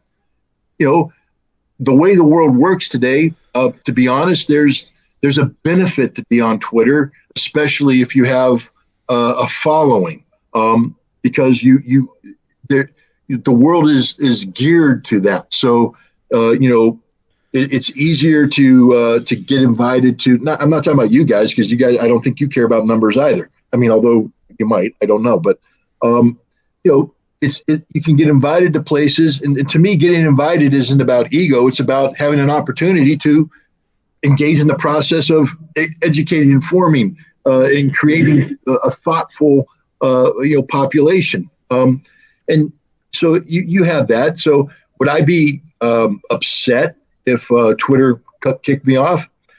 I mean, I wouldn't lose too much sleep, but it would have an impact on the ability to engage in what we're talking about. That's that. I haven't, and I don't plan on monetizing Twitter. A lot of people have said, "Oh man, you got a following like that. You can go out and do X, Y, and Z, and you can make money." That's not me. I mean, I'm not a businessman. I think my wife could tell you that me and money are not. I earn what I earn through work, and we find a way to spend it, and there ain't much of it. and I'm okay with that. What I don't want to do is engage in a process that has me thinking more about the business side of things and less about the factual side of things. I like writing articles. I like writing books. I like doing this. So the long story short is I don't know what the consequences of being kicked off Twitter permanent would be. But there would be an impact. There definitely would be an impact. Do I want it to happen? No, I sort of enjoy Twitter too much. I mean, if I'm not careful with Twitter, my productivity drops off because instead of doing the research and writing that I should be, I'm engaged in a Twitter war. Or I'm doing whatever on Twitter. But it's a new world. I never would have done this if it weren't for my daughter telling me that the best way to sell your books is to get on Twitter and bring your book to the people there, and maybe you'll get some people to buy it. So I did it, and then I just started interacting. I learned about Twitter. I learned how to communicate with people on Twitter. I learned about how what communities are out there, how to tap into it, and it's a vibrant community. I mean, a lot of people criticize it, and there's a lot to criticize. But the reality is there's a lot of people on Twitter who are very smart people. They come from a variety of backgrounds. And they I do have to say that we like to crap on social media a lot. But at the end of the day, it is a platform for you to hone your skills, to practice critical thinking, to engage with other people, to talk about different ideas. And I gotta say, I support that overwhelmingly. Now there's all the other crooked stuff like yeah. Well, look. Give me a hammer. Mm-hmm. It's a tool. I can build a house, or I can tear things down. Twitter's a tool. That's all it is. It's how you use it that gives it value. You can cheapen it. It can be used for bad purposes, or as you said, it can be think about it. I never used to think in terms of 288 characters. Mm-hmm. So trying to take, one thing I'm guilty of when I write is I write too much. My editors are always like, dude, we only wanted 800 words. You gave us 5,000. We gotta start cutting stuff out. And I'm like, no, it's all important. My thoughts, they're everywhere. What Twitter has allowed me to do is take an argument that might otherwise been expressed in a page and then cut it down to a paragraph and then further winnow it down to 288 characters. And that process is an invaluable process because it forces you to think of what the kernel of data is, that what the importance of that data is. It's an education. And again, if it's done for the right reason, to inform what's the most efficient way of getting data to people so they can absorb it and be empowered by it, that's a good thing. That's sort of cool. Mm-hmm. I like it. If you're there to belittle people, mock people, attack people, spread disinformation, then it's a bad thing. There is no quality control on Twitter except that which you bring to the table yourself. You have to be your own filter. And if people are disciplined enough to do that, it's a good thing. I think so. I mean, so I'll put this question to both of you gentlemen. With Elon Musk buying 9% of the stocks or whatever, I think that's why he's back on Twitter. I think Could Elon be. put a good word in for you. I was going to ask, wow. But I'll take a check. Does anybody actually think it's going to make anything different with how it operates, or is it going to be the same? Rick, I've been talking all night. You want to take that one first? I have no idea. All I know is he put out some sort of a picture of him smoking weed today, saying that that's what the board meetings are going to be like. That's the extent of my insight. Well, here's my thing about that. The board meetings don't mean squat. They mean nothing. Mm-hmm. The problem with Twitter right now isn't that Twitter decided to have thought police. The problem with Twitter is that the United States Congress put pressure on Twitter to have thought police. And that's just a statement of fact. You can't take these social media executives and jam them in front of Congress and have Congress start questioning the decisions they make that relate to freedom of speech. Now, Congress is not allowed by the First Amendment to enact legislation that limits my ability to engage in freedom of speech. Twitter is not Congress. Twitter, Facebook, and all these other places can put forward any rules they want. And if they decide to shut you down, etc., it's not considered an infringement on freedom of speech. Now, Twitter sold itself as sort of a place for freedom of expression. There has to be rules. You can't, promote crime. You can't. I mean, we agree that there are certain rules that have to play, but to suppress, to me, if it's legal to do in the United States, for instance, you can't go to the theater and shout fire. You're not allowed to do that.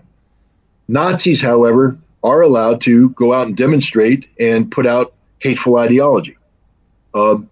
That's protected speech. And therefore, people should be allowed to say things on Twitter that other people object to. The quickest way to get away with that is hit the block button. Now I don't have to hear you anymore. It's sort of a self-policing community. And that was the attraction. But now Twitter has been told by Congress that you must control the information that gets put out on your service. Now, is that Congress enacting legislation? No, but it is direct congressional pressure on Twitter. And Elon Musk isn't going to be able to change that. He can smoke dope at all the board meetings he wants, but at some point in time, he or somebody from his company is going to have to sit in front of Congress and understand that Congress can pass legislation like that shuts his company down. Now they make no money; they're gone. Congress won't lose any sleep over that unless they play the congressional game, which I believe is unconstitutional. I don't believe Congress should be allowed to exert this kind of influence on a social media platform, because that is an indirect, violation of the Constitution. Congress is achieving the same impact that they would by passing legislation to limit freedom of speech, which is unconstitutional, but using pressure, direct pressure, that results in a social media platform limiting freedom of speech that otherwise would be considered protected under the Constitution. So I don't think Elon Musk is going to have the impact he thinks he's going to have unless he has a plan on how to deal with Congress.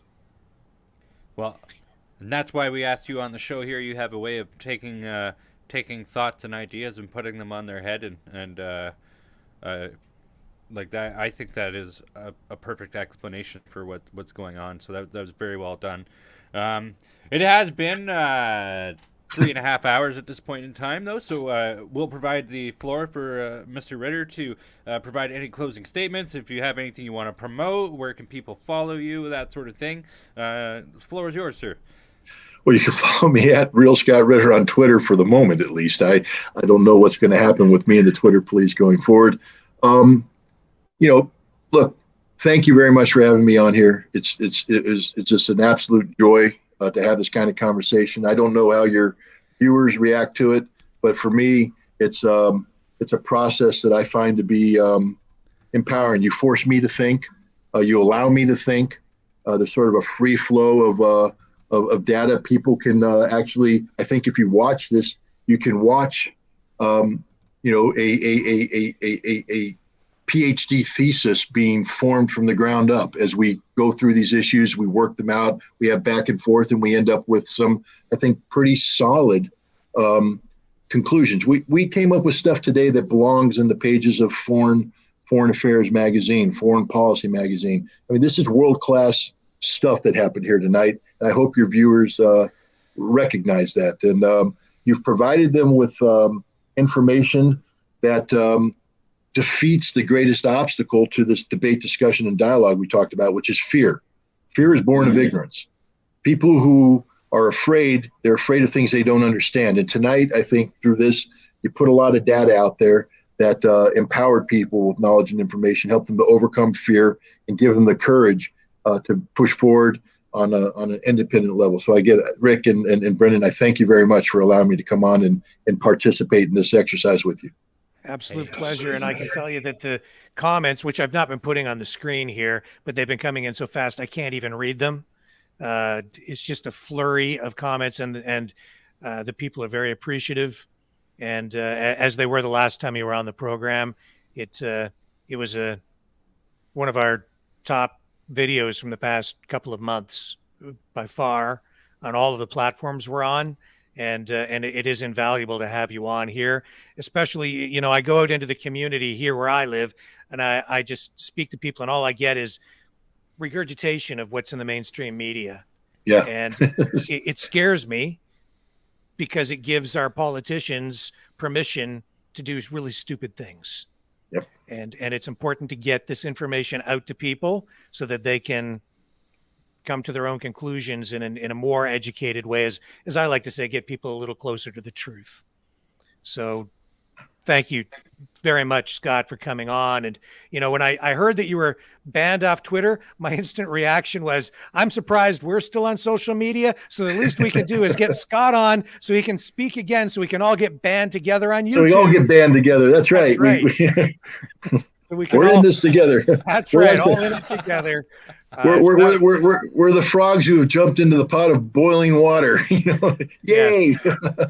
But fortunately, cooler heads prevailed, at least for the moment, and you're back on Twitter tonight. So that's a very positive thing. And having you on here, as I say, very helpful and productive for all of our Maverick family, and we appreciate it very, very, very much. Thank you so much for joining us. Well, thanks again. Thank you, sir. Okay. Okay. We'll have you back on at some point in the future, I hope. You have a Okay. great Did night, you guys Scott. notice I got a haircut especially for your show tonight? You know, so Yeah, you and Brendan both. Yes. Thank you. I just got to dress up better next time. You know, not so casual, but Okay. All right, okay. Thank you, Thanks. Scott. You have a great night. We'll talk again. Thank you. Take care. Thank you. That was awesome. Scott Ritter. Wow. Just so much knowledge. It flows, and he just has a way of focusing on things and making sense of a lot of things for us. So Yeah, he really knows how to disassemble things and put them back together, like in an idea format. Yep. It's just like he said, it's out loud, PhD thesis, and I hope that we all walk out of this asking questions and having these discussions with people that you know, as friendly as you can, of course. But the whole thing here is exercising those brain muscles, and that's an important thing. So yes. And you can support our work by going to freedomreporters.com so that we can continue to bring guests like Scott on, and continue to fight to preserve and restore freedom, or is that restore and then preserve freedom of speech and freedom in general. And a big thank you to Alex for joining us from the People's Convoy earlier tonight. That was a big bonus for us as well. And again, 2 thumbs up for Scott Ritter, because he really does help get us closer to the truth. And I was just appalled but not surprised when I heard that he had been banned off Twitter. He's definitely got a target on him, because he's talking about things that go against the grain a little bit, right? Just like we do here. And that's why we keep saying to everybody, go subscribe on Rumble, get over to Rumble and find us there. And that way, if we get taken down on YouTube, we still have the free speech platform there. And we do have a website coming as well, where we will still be able to engage with people.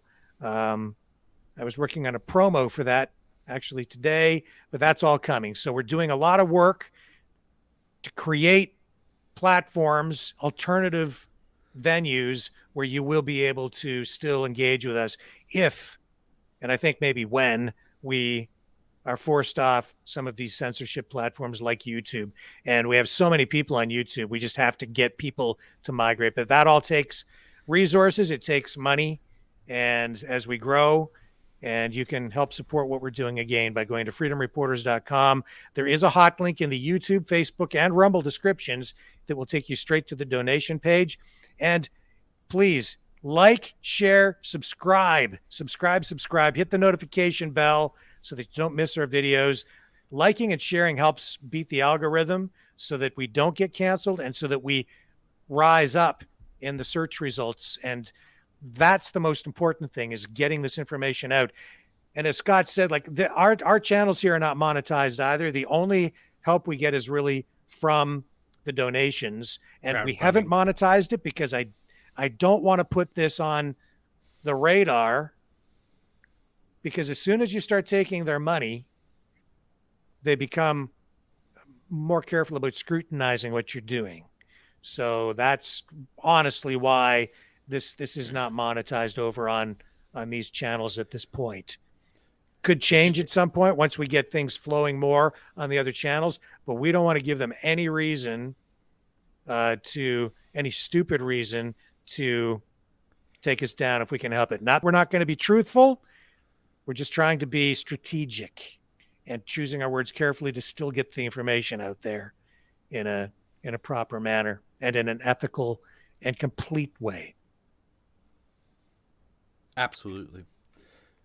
Well, my friends, it's been a great evening. We caught up with the People's Convoy. We talked a little bit about what's going on with COVID-19 in Canada and some interesting news coming out of Alberta, where the Chief Medical Officer of Health will be facing scrutiny for the remainder of the week. So we'll have to follow up with that story to see how badly she's going to get grilled in court or not grilled. We'll have to see. But in either case, thank you so much for being here with us this evening. My name is Brendan Kennedy. I'm the co-host of the show here at Maverick News. Have a great evening.